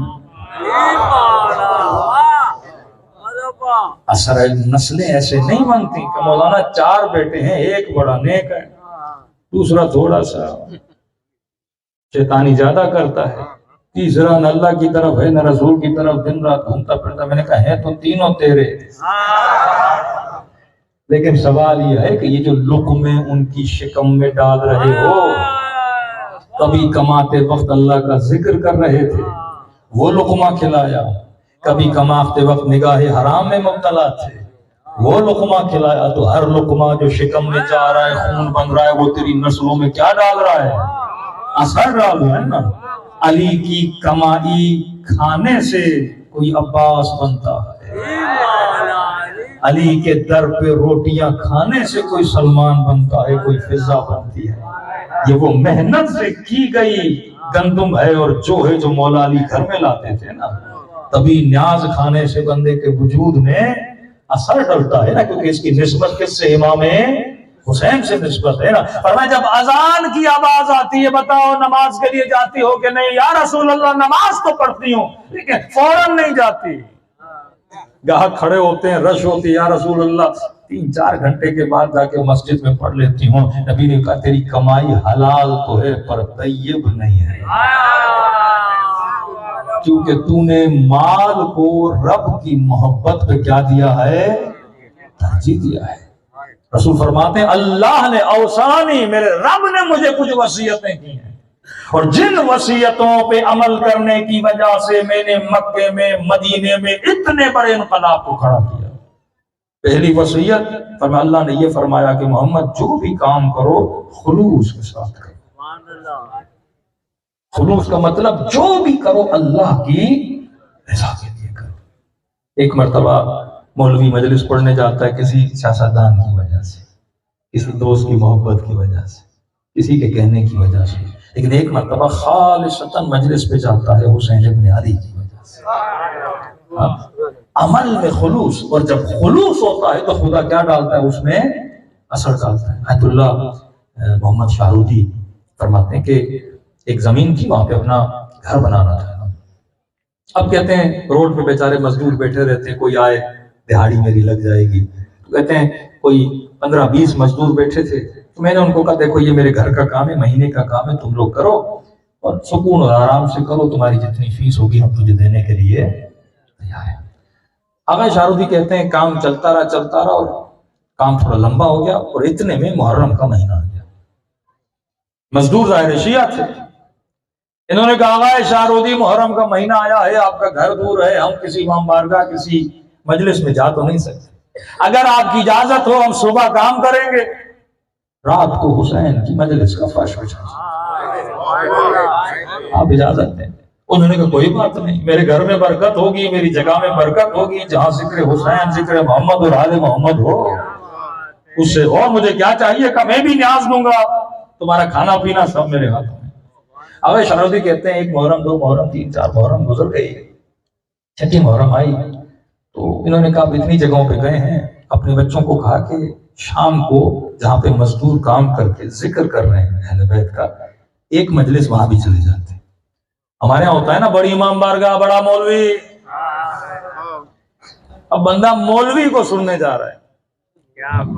مولوی کی محبت میں نہ جایا کرو، حسین کی محبت میں آیا. آج محبتیں آج بدل گئی ہیں. خالص محبت ابھی عبداللہ حسین، خالص محبت رسول گرامی کے لیے. کہتے ہیں شام کو گئے، ہم نے کہا کس طرح ہوتا ہے؟ کہا ایک مولانا آتے ہیں مجلس پڑھتے ہیں، اس کے بعد ہم آپس میں ہی مزدور ہیں 16-17 ماتم کرتے ہیں، عزاداری کرتے ہیں، نیاز کھا کے سو جاتے ہیں.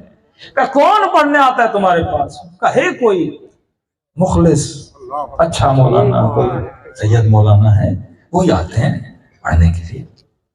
کہتے ہیں کہ ہم جیسے مجلس میں بیٹھے، ہم نے کہا دیکھیں کون آ رہا ہے پڑھنے؟ مزدور، دور دراز علاقہ. تہران کے بہت بڑے عالم تھے آغا امینی آیت اللہ، جن سے ڈیٹ لینے کے لیے لوگ مہینوں انتظار کرتے تھے، جو ملتے نہیں تھے. کہتے ہیں 16 مزدوروں میں دیکھا آغا امینی اپنی گاڑی سے اترے، منبر پہ بیٹھے. ہم پریشان ہو گئے، جن سے ٹائم لینے کے لیے 6 مہینے کا انتظار کرنا پڑتا ہے، یہ مزدوروں کے یہاں کیسے چلے آئے؟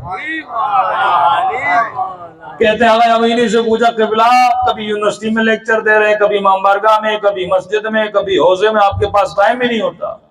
کہتے ہیں ایک دن میں ایک یونیورسٹی میں لیکچر دے کے جا رہا تھا، چند مزدور میری گاڑی کے پیچھے دوڑ رہے تھے. آغا امینی ہم بڑے غریب ہیں، 10 دن حسین کی مجلس پڑھ دیجیے.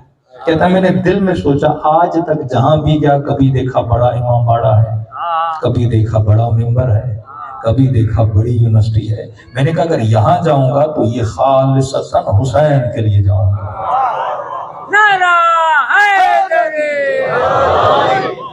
اور میں اوصانی ربی، میرے رب نے وصیت کی کہ اے مصطفیٰ جو بھی کرو کیا کرو خلوص کے ساتھ کرو. اگر یہ خلوص زندگی میں آ جائے تو نبی کی زندگی کا پہلا پہلو یہ ہے کہ وہ کیا پہنتے تھے, کیسے کپڑے تھے, کیسے بال تھے.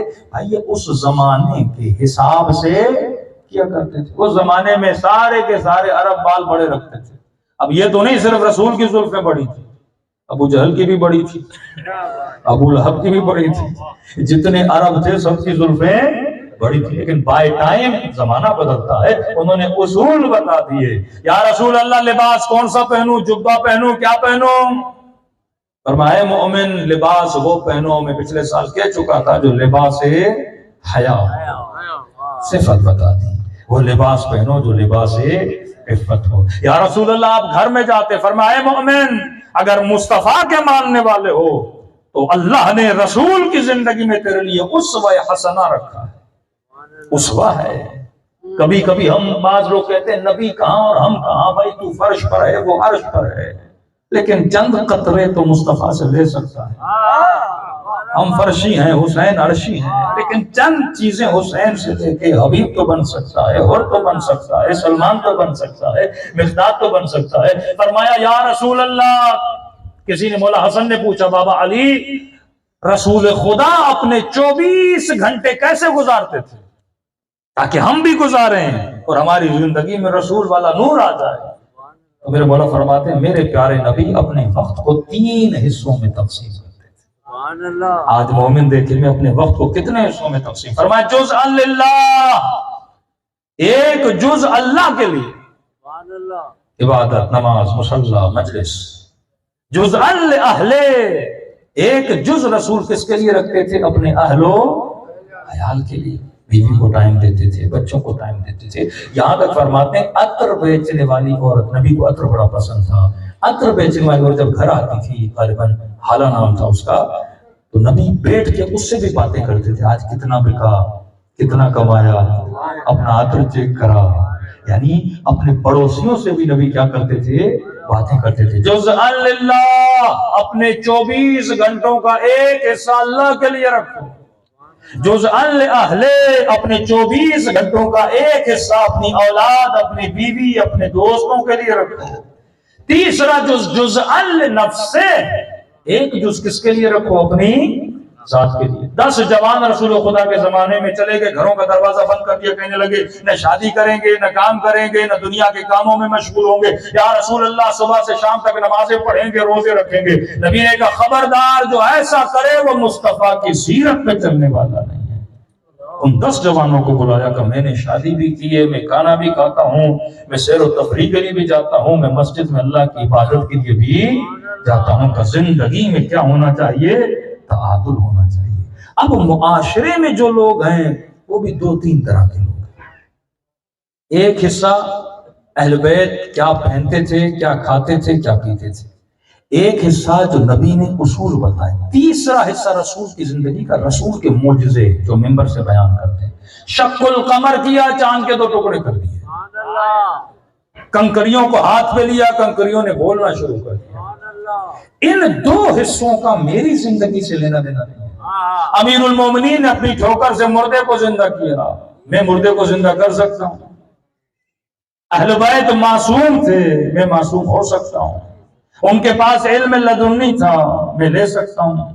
ان کے اوپر جبرائیل نازل ہوتے تھے, رسول گرامی کے اوپر میرے اوپر جبرائیل آ سکتا ہے نہیں. یہ وہ فضیلتیں ہیں جو صرف اور صرف کس کی ہیں؟ رسول کی ہیں. میرے پاس اس کا ذرہ برابر بھی نہیں آ سکتا. نبی کیا پہنتے تھے, میں نہ اس زمانے کا کھانا کھا سکتا ہوں, نہ ویسے کپڑے پہن سکتا ہوں. یہ بھی پریکٹیکل میرے لیے نہیں ہے. میری زندگی میں جو مصطفیٰ صلی اللہ علیہ وسلم کا رنگ آ سکتا ہے وہ نبی کے بتائے ہوئے اصول ہے. اب یہ جو لوگ آتے ہیں نا مجلسوں میں, یہ بھی 3 طرح کے ہوتے ہیں. ایک وہ مسلمان جو مسلمان تو ہے پر سیکولر مسلمان ہے, جس میں آپ کے اداکار, آپ کے سنگر, آپ کے سیاستدان رانا ثنا اللہ جائے اور شیطان کو کنکریاں مار کے آئے. قیامت کے دن ہے یہ. بڑے بڑے فاسق, بڑے بڑے فاجر, بڑے بڑے ظالم, زندگیاں رشوتیں اسے اپنی شکن کو بھرنے والے, اور ٹی وی پہ آ کے بولے, کوئی بولے ہم کعبے کی چھت پہ گئے تھے, ہم کعبے کے اندر گئے تھے. اس کعبے کے اندر بت بھی پڑے ہوئے تھے. وہ جسم کعبے کے اندر لے کر گیا جس نے کعبے کے رب کی عزت کی. صدام بھی حرم امام حسین میں کئی نمازیں پڑھ کے گیا، ویڈیوز آج تک موجود ہیں، لیکن کہاں صدام کی نماز پڑھنا اور کہاں ایک حسینی کی 2 رکعت نماز پڑھنا. ایک ہے مسلمانوں کا سیکولر طبقہ جو آج بڑھتا جا رہا ہے، لبرل طبقہ، ایک یہ طبقہ ہے. اب یہ بھی طبقہ جلوسوں میں آتا ہے، مجلسوں میں آتا ہے، ماتم میں آتا ہے، جشن میں آتا ہے، کیونکہ اس کا بھی تو نبی مصطفیٰ ہے نا. کیسا بھی ہو لیکن اس کا امام بھی تو کیا ہے؟ علی ہے نا. کئی ایکٹر ہیں، جس سال ہم کربلا تھے، ایک مشہور ایکٹر تھا، ہمیں کفن چاہیے مولانا، مشہور ایکٹر، اس کا ڈرامہ بھی آ رہا ہے، کفن لینے کے پیچھے تھا. میں نے کہا تجھے پرواہ بھی ہے قبر میں جا کے تیرے ساتھ کیا ہوگا؟ اور شوقین ہے، سارے کفن لے رہے ہیں کہ ہم بھی کربلا سے کیا لیں گے؟ کفن لیں گے. آئے کربلا آتے ہیں، زیارتیں کریں. آپ یہ نہیں بول سکتے کہ عاشق علی نہیں ہے. سیکولر ہے، لبرل ہے، کئی سیاستدان ہیں، مجلسیں کرواتے ہیں. آپ یہ نہیں بول سکتے کہ یہ مولا علی کا عاشق نہیں ہے. کئی ایسے مسلمان ہیں، فاسق ہیں، فاجر ہیں، لیکن کہتے ہیں لا الہ الا اللہ، اللہ کو تو مانتے ہیں نا. ایک یہ طبقہ. دوسرا طبقہ کون سا ہے؟ جو مجلسوں میں آتا ہے. اب مختلف طبقے نبی کی زندگی کے مختلف پہلو سنتے ہیں. اب اگر میں مجلس میں صرف رسول خدا کی زندگی کا وہ پہلو پڑھوں جس میں نبی کے معجزے، نبی کی کرامتیں، سارا مجمع کہے گا واہ واہ واہ واہ واہ واہ، کیونکہ اس پہلو کا آپ کے ساتھ لینا دینا نہیں ہے. رسول کے ساتھ لینا دینا ہے. بھائی امیر المومنین نے خندق کو فتح کیا، خاتح خیبر تھے، عالم تھے، زاہد تھے، عابد تھے. اب تینوں قسم کے مسلمان مثلا بیٹھے ہیں، ایک سیکولر، ایک لبرل، ایک نمازی، ایک حاجی ہے، تینوں بیٹھے ہیں. تینوں کہیں گے واہ واہ، کیونکہ نمازی کا بھی علی مولا ہے، لبرل کا بھی علی مولا ہے، سیکولر کا بھی علی مولا ہے. 3 قسم کے مسلمان بیٹھ جائیں، مثلا شیعہ، سنی، دیوبند، جتنے بھی فرقے نا سارے بیٹھ جائیں، اگر میں رسول کے فضائل پڑھوں سارے کیا کہیں گے؟ واہ واہ، کیونکہ سب کا نبی مصطفیٰ ہے نا. ان کی تعریف نہیں ہو رہی، کس کی ہو رہی ہے؟ مصطفیٰ کی. اور مصطفیٰ کس کا نبی ہے؟ ان کا. کیونکہ ان کا ہے، اس میں آ گئی تو گویا میری تعریف ہو رہی ہے نا. تو میں اپنی تعریف پہ خوش ہو کے، کیونکہ رسول کا عشق بھی ہے، واہ واہ کرتا ہوں. مولا نے خیبر کو فتح کیا، میرا امام وہ ہے جو کسی میدان سے نہ بھاگنے والا. سارے شیعہ کیا ہو جائیں گے؟ واہ واہ، کیونکہ کس کی تعریف ہو رہی ہے؟ میرے امام کی تعریف ہو رہی ہے.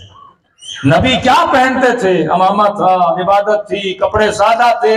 مولا علی اپنی جوتیوں میں 70 ٹاکے لگاتے تھے، جو کی روٹی گھٹنوں پہ توڑتے تھے. کہ واہ واہ واہ واہ، کس کی تعریف ہو رہی ہے؟ علی کی تعریف ہو رہی ہے. خوش ہوگا کیونکہ علی تینوں قسم کے شیعوں کا امام ہے.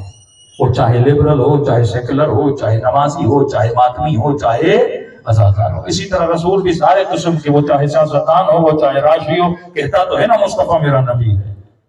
مسئلہ کہاں ہوتا ہے؟ مسئلہ تب ہوتا ہے جب نبی کے اصول بتائے جائیں تو طبیعت بگڑ جاتی ہے بندے کی. اب سیاستدان اگر ہماری مجلس میں آ جائے اور میں نبی کے فضائل پڑھتے پڑھتے نبی کے اصولوں پہ آ جاؤں کہ الراشی والمرتشی کلاہما فی النار، رشوت لینے والا، رشوت دینے والا دونوں جہنمی کے. مولانا یہ نہیں پڑھو کیونکہ اس کا میری زندگی سے لینا دینا ہے. وہ پڑھو جس کا علی سے لینا دینا ہے، وہ پڑھو جس کا رسول سے لینا دینا ہے. تبھی یہ سیاستدان جب اپنے گھروں میں میلاد کراتے ہیں، بھائی میلاد میں کیا ہوتا ہے جناب؟ نعت پڑھے، تعریف کس کی ہو رہی ہے؟ رسول سارے کہیں گے واہ واہ واہ واہ. قصیدہ پڑھا جائے گا، تعریف کس کی ہو رہی ہے؟ امیر المومنین کی. سب کہیں گے واہ واہ واہ واہ. لیکن یہاں پہ نہج البلاغہ کھول کے علی کے اصول بیان کر دو تو نشے کے تو نشے ٹوٹ جائیں گے. کہ مجھے تو مگن رکھو نا.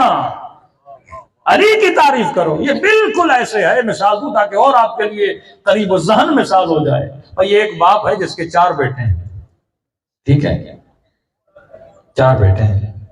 اب ایک بیٹا مثلاً شرابی ہے، ایک نمازی ہے، ایک نیک ہے، ایک سیکولر ہے. اب چاروں کو بٹھا کے اگر میں ان کے باپ کی تعریف کروں، چاروں خوش ہوں گے کہ نہیں؟ کیسے بھی ہوں، کہیں کہ باپ تو ہمارا ہے نا. باپ کی تعریف ہوگی تو بندہ کیا ہوتا ہے؟ خوش ہوتا ہے. لیکن یہی بولوں تیرے ابا نے بولا تھا شراب نہ پی، یہ چھوڑ دے، ابا کی تعریف کر. ابا نے کیا بولا وہ چھوڑ دے، ابا کیا تھا یہ بتا. جب 1 گھنٹہ مجلس اس پہ پڑھی جائے کہ نبی کی کرامتیں، نبی کے معجزے، نبی کی سادگی، نبی کی غزا، اس پہ مجمع بابا کرے گا ہم مولا علی اتنے سادہ تھے. بھئی تو کتنا سادہ ہے؟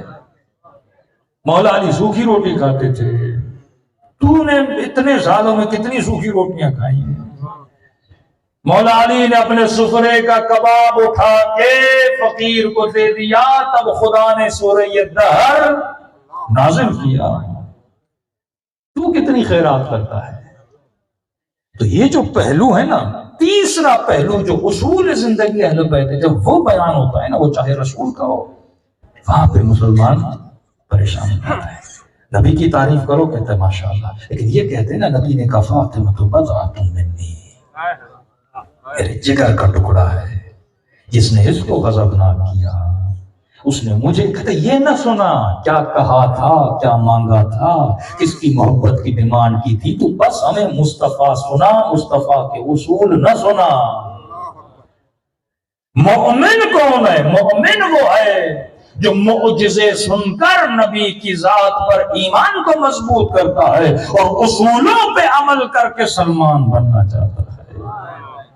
پنجاب کے ہمارے بہت بڑے، میں نے ایک جملہ کہا تھا پنجاب میں اسلام آباد میں نے کہا میں رسول کے فضائل پڑھتا رہا ہوں، امیر المومنین کے فضائل پڑھتا رہا ہوں، جو فضائل والا پہلو ہے سارا مجمع خوش ہوگا.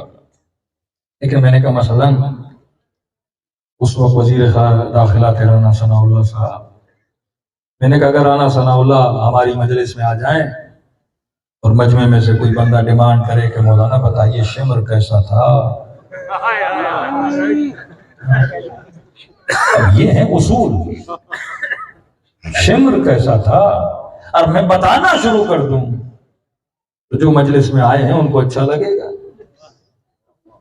اصول کا میری ذات سے لینا دینا ہے، اور جب کوئی میری ذات کو ٹوکتا ہے مجھے اچھا نہیں لگتا. جب کوئی مجھے آئینہ دکھاتا ہے مجھے اچھا نہیں لگتا، وہ چاہے آئینہ مصطفیٰ کیوں نہ لے کے کھڑے ہو جائیں. کئی ایسے واقعات ہیں سیرت رسول سے دیکھ سکتے ہو. فرمایا عقل مند وہ ہے جو آئینے کو دیکھ کے شکل نہ بگاڑے، شکل بنائے. عقل مند وہ ہے جو اصولوں پہ. کیوں یہ ملک اتنا پیچھے چلا گیا؟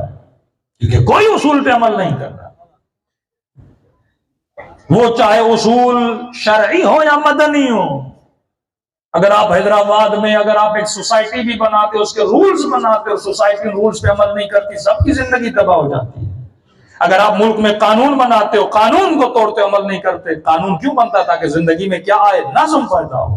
شریعت کے قانون کیوں بنے؟ تاکہ نظم پیدا ہو. اصول کیوں دیے گئے؟ مولا حسین فرماتے ہیں سر کٹا سکتا ہے حسین لیکن اصولوں سے پیچھے نہیں ہٹ سکتا. نبی پتھر کھانے کے لیے تیار تھے، اصولوں سے پیچھے نہیں ہٹے. اصحاب نے گلے کٹا دیے کہ اصولوں سے پیچھے نہیں ہٹیں گے. اور اصولوں پہ چلنے والے بندے کو سزائیں ملتی ہیں. لیکن جو بے اصولہ ہوتا ہے اس کی زندگی میں رونق نہیں ہوتی. آپ کو انگریز ترقی کر رہے ہیں، ان کے ملک ترقی کر رہے ہیں، اور پاکستان گویا جہنم بن چکا ہے. کیوں؟ کیونکہ یہاں اصولوں پہ عمل نہیں کیا جا رہا ہے. آج کوئی فرقہ، کوئی مذہب اصولوں کے پیچھے نہیں ہے. آج بس یہ ہے کہ ہم نے جوتی اٹھانی ہے. آج یہ ہے کہ ہم نے مثلاً جس چیز کی نسبت ہے ان نسبتوں کی طرف ہماری توجہ بہت زیادہ بڑھ چکی ہے، لیکن نبی کی زندگی کے اصولوں کی پرواہ نہیں. آج ایک مومن ایک علم کی خاطر شاید لڑنے پر بھی تیار ہو جائے، لیکن اگر کوئی علی کا اصول توڑے اسے پرواہ نہیں ہوتی. اس کا جوان بچہ اگر حسین کا اصول توڑے، اس کی جوان بیٹی اگر سیدہ کا اصول توڑے اسے پرواہ نہیں ہے. یہ جوان مسلمان رسول کا اصول توڑے اس کی پرواہ نہیں ہے.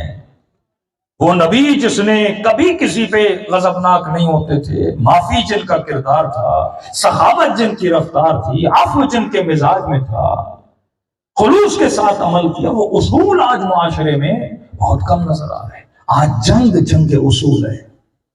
آپ قرآن سے اصول نکالو۔ میں نے ایک مجلس میں کہا تھا، بحث چل رہی تھی پاکستان میں کہ یزید پہ لعنت بھیجے نہ بھیجے۔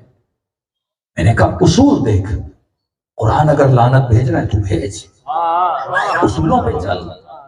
قرآن میں یزید کا نام تو نہیں آیا، قرآن میں یہ تو نہیں آیا۔ میں نے ایک سمپل سی مثال دی، میں نے کہا قرآن نام نہیں لیتا، قرآن صفت بتاتا ہے۔ نام لے گا تو ایک یزید پہ لعنت ہوگی، صفت بتائے گا تو ہر زمانے کے یزید پہ لعنت ہوگی۔ صفت بتا دیتا ہے کہ کیسے مولوی صاحب؟ میں دو دلیلیں دے رہا ہوں، وقت بہت ہو چکا ہے۔ آپ بسم اللہ الرحمن الرحیم سے پہلے کسی بھی مفتی سے پوچھیے کیا پڑھتا ہے؟ اعوذ باللہ من الشیطان اللعین الرجیم۔ بعض اوقات ہم کئی کام خود کرتے ہیں پر اس کے منکر ہوتے ہیں۔ مفتی کہتا ہے میں لعنت نہیں بھیجتا، لیکن بھیجتا وہ بھی ہے۔ جس طرح ہمارے کئی شیعہ تقلید کے منکر ہیں پر کرتے ہیں۔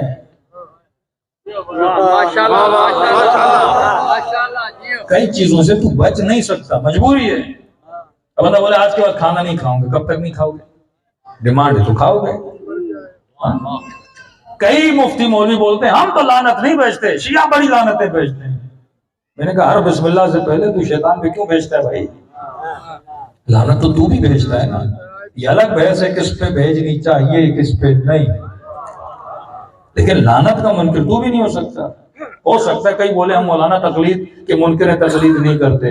میں نے کہا تقلید تو کرتا ہے، تو بھلی نہ مانے تو کرتا ہے۔ میں نے کہا تو جس کے کہنے پہ نہیں کر رہا اس کی کیا کر رہا ہے؟ جس کے کہنے پہ تو نہیں کر رہا اس کی کیا کر رہا ہے؟ تقلید ہی کر رہا ہے۔ اب فرق یہ ہے تو عالم کی کرے یا جاہل کی کرے، کرنی تو نے ضرور ہے۔ بچہ پیدائش سے تقلید شروع کرتا ہے، بولنے میں ماں کی، چلنے میں باپ کی، کھانے میں، پینے میں، پہننے میں، معاشرے میں، فیشن میں، اسکول میں۔ یہ تقلید تو ہے نا، کاپی نقل کرتا ہے ہر چیز میں۔ کیا کرتا ہے؟ نقل۔ اب وہ تیری نقل کرنا یا عقل کے مطابق ہے یا جہل کے مطابق ہے۔ اب تیری مرضی ہے تو نقل میں علی کے پیچھے لگے یا دشمن علی کے۔ نقل تو نے کرنی۔ کئی ایسے مفتی خود نہیں لعنت کہتے ہم لعنت کے منکر ہیں، بھیجتے ضرور ہے۔ میں نے کہا دیکھو اللہ نے یہ لعنت کس پہ جا رہی ہے؟ اعوذ باللہ من الشیطان کا شیطان پہ۔ میں نے کہا کون ہے شیطان؟ کہتے نا نام آنا چاہیے۔ اس علی کے دشمنوں کا نام کیوں نہیں آیا؟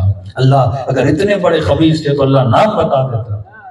یہ پورے سورہ منافقون میں اللہ نے نام نہیں بتایا، منافقوں کی صفتیں بتا دیں۔ میں نے کہا تو لعنت بھیجتا ہے کس پہ؟ کہ شیطان پہ۔ میں نے کہا ہے کون؟ آپ کو نہیں پتا؟ میں نے کہا بتائیے۔ کہا ابلیس۔ میں نے کہا اللہ نے لعنت بھیجنی تھی تو سیدھا بولتا نا ابلیس پہ،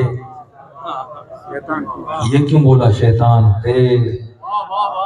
میں نے کہا مولوی صاحب ابلیس ہے نام، شیطان ہے صفت۔ ہم نے کبھی ناموں سے نفرت نہیں کی۔ ایک شیعوں پہ بہت بڑا اعتراض بھی کیا جاتا ہے، علی کے بچوں کے یہ نام تھے، علی کے بچوں کے وہ نام تھے۔ میں نے کہا نام سے وہ جھگڑا ہے ہی نہیں، صفت سے جھگڑا ہے۔ بعض لوگوں نے کلندر کا نام بھی کیا کہتے ہیں، کہتے یہ نہیں تھا وہ تھا۔ میں کہتا ابھی نام پہ اتنی بحث نہیں کرو۔ عثمان ابن مظعون صحابی رسول تھے، امیر المومنین کے بچوں میں بھی یہ نام پائے جاتے ہیں۔ کربلا میں شہدائے کربلا میں 7-8 یزید نامی صحابی ہیں، 7-8 نام زمانے میں رکھے جاتے تھے۔ اب ایک نام اتنا بدنام ہو گیا ہے کہ بندہ رکھتے ہوئے ڈرتا ہے، بدنام اتنا ہو گیا ہے نا۔ اب بندہ اب وہ چاہے اس زمانے کا یزید ہو، مثلا ضیاء الحق نام تو اچھا ہے لیکن اتنا بدنام ہوا تو شیعہ رکھنے سے تھوڑا۔ عبد الرحمن نام تو اچھا ہے، رحمان کا بندہ، لیکن جب علی کے قاتل کا نام ہو گیا تو بندہ نام رکھنے سے تھوڑا گھبراتا ہے۔ تو جب معاشرے میں ایک نام بہت بدنام ہو جاتا ہے تو سائیکولوجیکلی بات ہے، بندہ کہتا ہے نام وہ رکھو جو اچھا جانا جائے یا جس کے آنے سے اچھی یادیں آئیں۔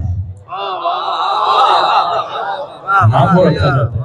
تو میں نے کہا اللہ نے یہ کیوں نہیں کہا ابلیس پہ لعنت، یہ کیوں کہا شیطان پہ؟ میں نے کہا ابلیس ہے نام، شیطان ہے صفت، اور اگر لعنت نام پہ آتی تو ابلیس تک رہتی. اللہ نے کہا مفتی تو جب لعنت بھیجے گا شیطان پہ بھیجے گا تو تا قیامت جس میں شیطان والی صفت ہوگی اس پہ اللہ کی لعنت ہوگی.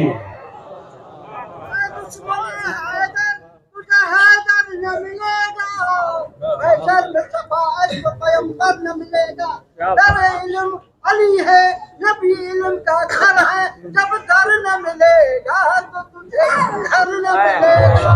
نعرہ حیدری نے زہرا دے بلندر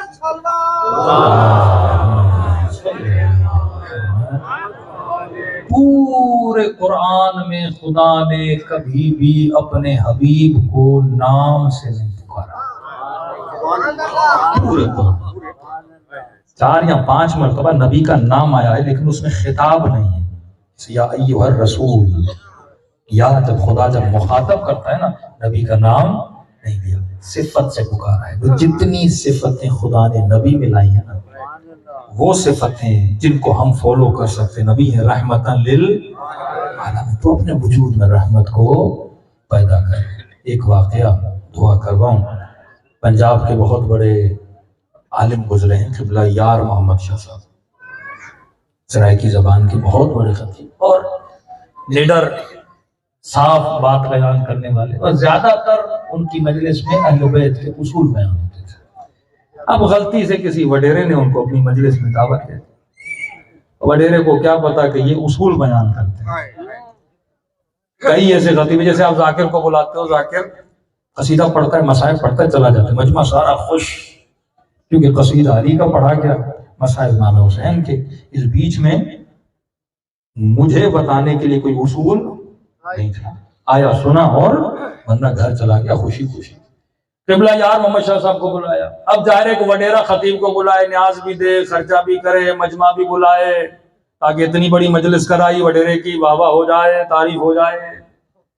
اب وڈیرا سب کو کہتا تھا فرش پہ بیٹھو، اور خود جو اسٹیج پہ ایک تکیہ وکیہ لگا کے آ کے بیٹھ جاتا تھا. یہ بھی روش غلط ہے. سارے مومنین برابر ہیں. ہاں کسی کو تکلیف ہے ٹیک لگا لے، کرسی پہ بیٹھ جائے، وہ ایک الگ بات ہے. لیکن ایک مختص کی جائے کہ بھائی مجلس کرا رہے ہیں تو مثلا وزیر اعلیٰ آئے گا تو یہاں بیٹھے گا، ایم پی ایم این اے آئیں گے تو یہاں بیٹھیں گے، یہ فرش حسین ہے. یہاں وزیر کو فرش پہ بٹھاؤ تاکہ فرش ہی بننا سیکھے. ایوانوں میں بھی عرش پہ ہوتا ہے، یہاں بھی تو اسے وہی چاپلوسیاں دے گا تو وہ سدھرے گا کہاں سے؟ اب یہ نہیں بکتا ہے بٹھا دیں گے، عزت دے دیں گے، 2 نوکریاں مل جائیں گی.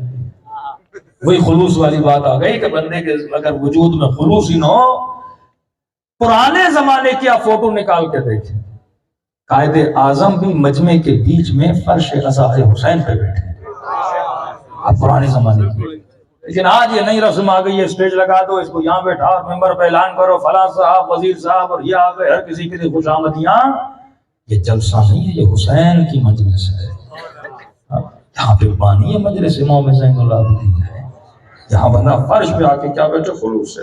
اب وڈیرے نے کیا کیا، وہاں بیٹھ گیا. اب وڈیرے صاحب کی داڑھی بھی نہیں تھی اور مونچھیں الحمدللہ کانوں تک، پگڑی بڑی، بڑے تکبرانہ کاٹن کے کپڑے پہنے اور بیٹھے ہیں.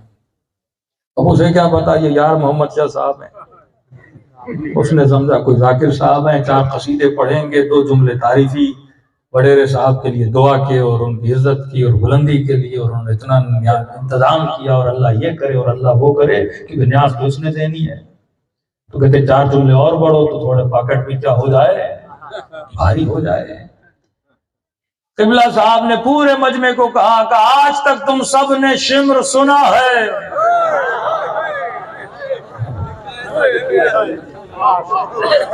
اصول زندگی. ہم شام گئے، ایک مومن شام آیا، قبرستان کا زیارت، کسی نے دور سے کہا وہ یزید کی خبر ہے. دوڑا دوڑا گیا، 1 لات 2 لاتیں، ادھر تھوکو ادھر تھوکو. میں نے کہا بڑا آسان ہے مرے ہوئے یزید کو لاتیں مارنا. بڑا آسان ہے. میں نے کہا صلوات پڑھے محمد و آل محمد.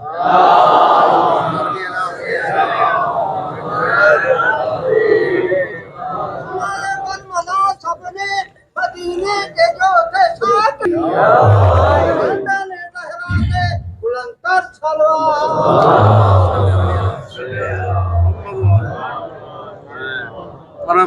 میں نے کہا مرے ہوئے یزید کو لاتے مارنا.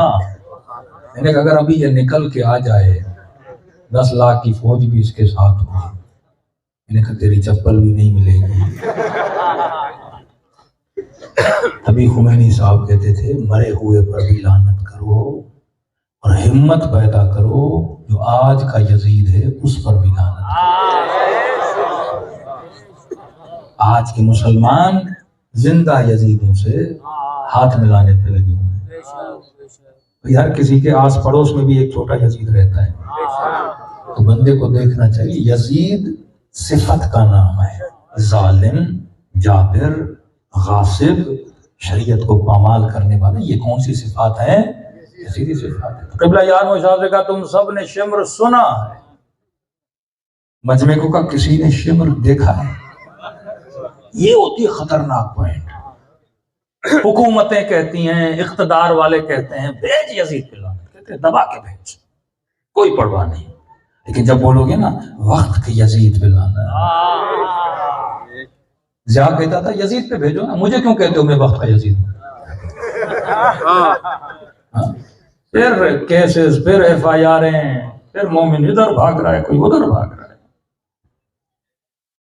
وقت کا یزید یعنی وقت کا ظالم, اس کے خلاف کتنوں میں ہمت ہوتی ہے آواز اٹھانے کی.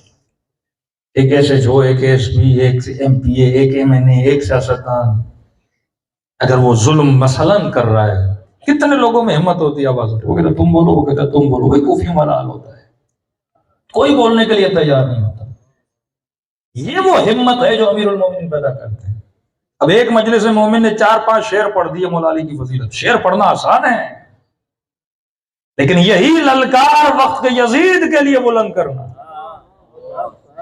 یہی للکار آج کے دشمن علی کے لیے بلند کرنا بڑا مشکل ہوتا ہے. اپنی مسجد میں, اپنی امام بارگاہ میں علی کا نعرہ مارنا, علی کا نام لینا کتنا آسان ہوتا ہے. لیکن یہاں سے قافلہ تفتان سے گزرے کہتے سب چپ, کسی کو پتا نہ بڑا مشکل ہوتا ہے. وقت انسان پہ پڑتا ہے نا. پھر سمجھ آتی ہے حجر ابن عدی کیا تھا, پھر سمجھ آتی ہے ہانی ابن عروہ کیا تھا, پھر سمجھ آتی ہے عمار یاسر کیا تھا, پھر بلال کی سمجھ آتی ہے کہ اس زمانے میں جنہوں نے سینے پہ پتھر کھائے, جانیں دیں, یہ سمجھ چکے تھے کہ جان اللہ کی امانت ہے. اگر یہ اسی کے دفاع میں جا رہی ہے تو گھبرانا کیسا. ذرہ برابر لچک نہ نبی میں نہ آل رسول میں نظر آتی ہے. جب اللہ کی راہ میں, عشق خدا میں, یہی تو کام تھا کہ تمہارے تعلقات کو رب کی رسی کے ساتھ ایسا مضبوط کر دے کہ زندگی میں جو بھی کرو خدا کے لیے کرو, خلوص اتنا عمل میں پیدا کرو. پھر دیکھو معرفت کے چشمے کیسے دل میں جاری ہوتے ہیں. بغیر کسی کے ڈرے قبلہ نے منبر سے برملا کہا کہ تم سب نے یزید سنا ہے. کسی نے شمر دیکھا ہے؟ نجمہ پریشان ہے, ہم شمر دیکھا ہی نہیں آج تک. ہمیں تو بتایا گیا کوئی شمر تھا, ہم لعنت نہیں بھیجتے, ہمیں کیا پتا شمر کیسا تھا, اس سے ہمارا کیا جائے. تو یہ آسا رکھتے تھے ہم. آج میں تجھے دکھاؤں گا کیسا تھا. اور وڈیرا بھی پریشان ہے, شمر کہاں گیا مجھے, آج دکھاؤں گا شمر کیسا تھا. انہوں نے آسا اٹھائی, وڈیرے کو کھڑے ہو گئے. یہ بیچارہ مولانا کھڑے ہو گئے, کہ بالکل ایسا تھا. اب یہاں دو طرح کے ریئیکشن ہیں. بے وقوف بندہ ہوگا تو اپنی اصلاح پر لڑ پڑے گا, عقل مند ہوگا تو اپنی اصلاح کرے گا. امام نے کہا اور تیری عزا پہ تیری ماں بیٹھے, اصلاح کے لیے جملہ بولا نا. سوچا اور ہو نہ سوچتا، غصہ کرتا حسین نے کیوں بولا؟ کہتے جیسے بولا بالکل ایسا تھا. پھر کہا یہ اس طرح کپڑے پہنتا تھا، اس طرح کا حلیہ بناتا تھا. اس کو اللہ نے ہدایت دی. اگلے دن گیا، پگڑی اپنی اتاری، کپڑے سادہ پہنے، ایام عزا کے پہنے، مونچھیں اس نے چھوٹی کروا دی، مجھے بار بار تاؤ دینا وہ چھوڑ دیا اس نے، اور سیدھا آیا ممبر پہ لاؤڈ پہ کھڑا ہوا، آنکھوں میں اس کے آنسو، کہنے لگا واللہ مجھے نہیں پتا تھا شبر کیسا ہوتا ہے، اور میں رب کی دربار میں معافی مانگتا ہوں. اب میں حلیہ کردار رفتار ایسی بناؤں گا جیسے میرے حسین کو کیا ہے. یہ ہے اہل بیت کی زندگی کے اصولوں کا پہلو جو بندے کی زندگی ایک رات میں بدل دیتا ہے. آج معاشرہ دو چیزوں پہ اٹکا ہوا ہے، جھگڑا اس پہ، زلفیں اتنی تھیں اور یہ تھا، اور شلوار جہاں تھی اور وہاں تھی. ساری امت اس چکر کے پیچھے لگی ہوئی ہے. لیکن اگر ہم اپنے زمانے کے حساب سے زندگی جی، اپنے زمانے کے حساب سے کھانے کپڑے رہن سہن. 2002 میں کیوں ٹی وی پہ ایک بندے نے فون کیا اور لائن پہ مفتی صاحب تھے سعودی عرب کے، کہا مفتی صاحب ڈبل بیڈ پہ سونا حلال ہے یا حرام ہے؟ تب نئے نئے ڈبل بیڈ آئے تھے، پہلے سنگل بیڈ ہوتے تھے. مفتی صاحب نے بہت سوچ کے تفحص اور غور و فکر کر کے بولا نبی کے زمانے میں ڈبل بیڈ نہیں تھا. نبی کے زمانے میں ڈبل بیڈ نہیں تھا، لہذا ڈبل بیڈ پہ سونا بدعت ہے. حضور رحمان سے کسی نے کہا قبلہ اتنی فتوے دیے کیمرہ بدعت ہے بدعت ہے بدعت ہے، اور اتنے فوٹو نکال رہے ہیں آپ ماشاءاللہ اتنے بڑے بڑے. کہ دیکھو یہ اس زمانے میں کہا تھا، اب اس پہ غور و فکر کرنا پڑے گا. یہ دوری ہے دامن رسول کی اور دامن اہل بیت کی.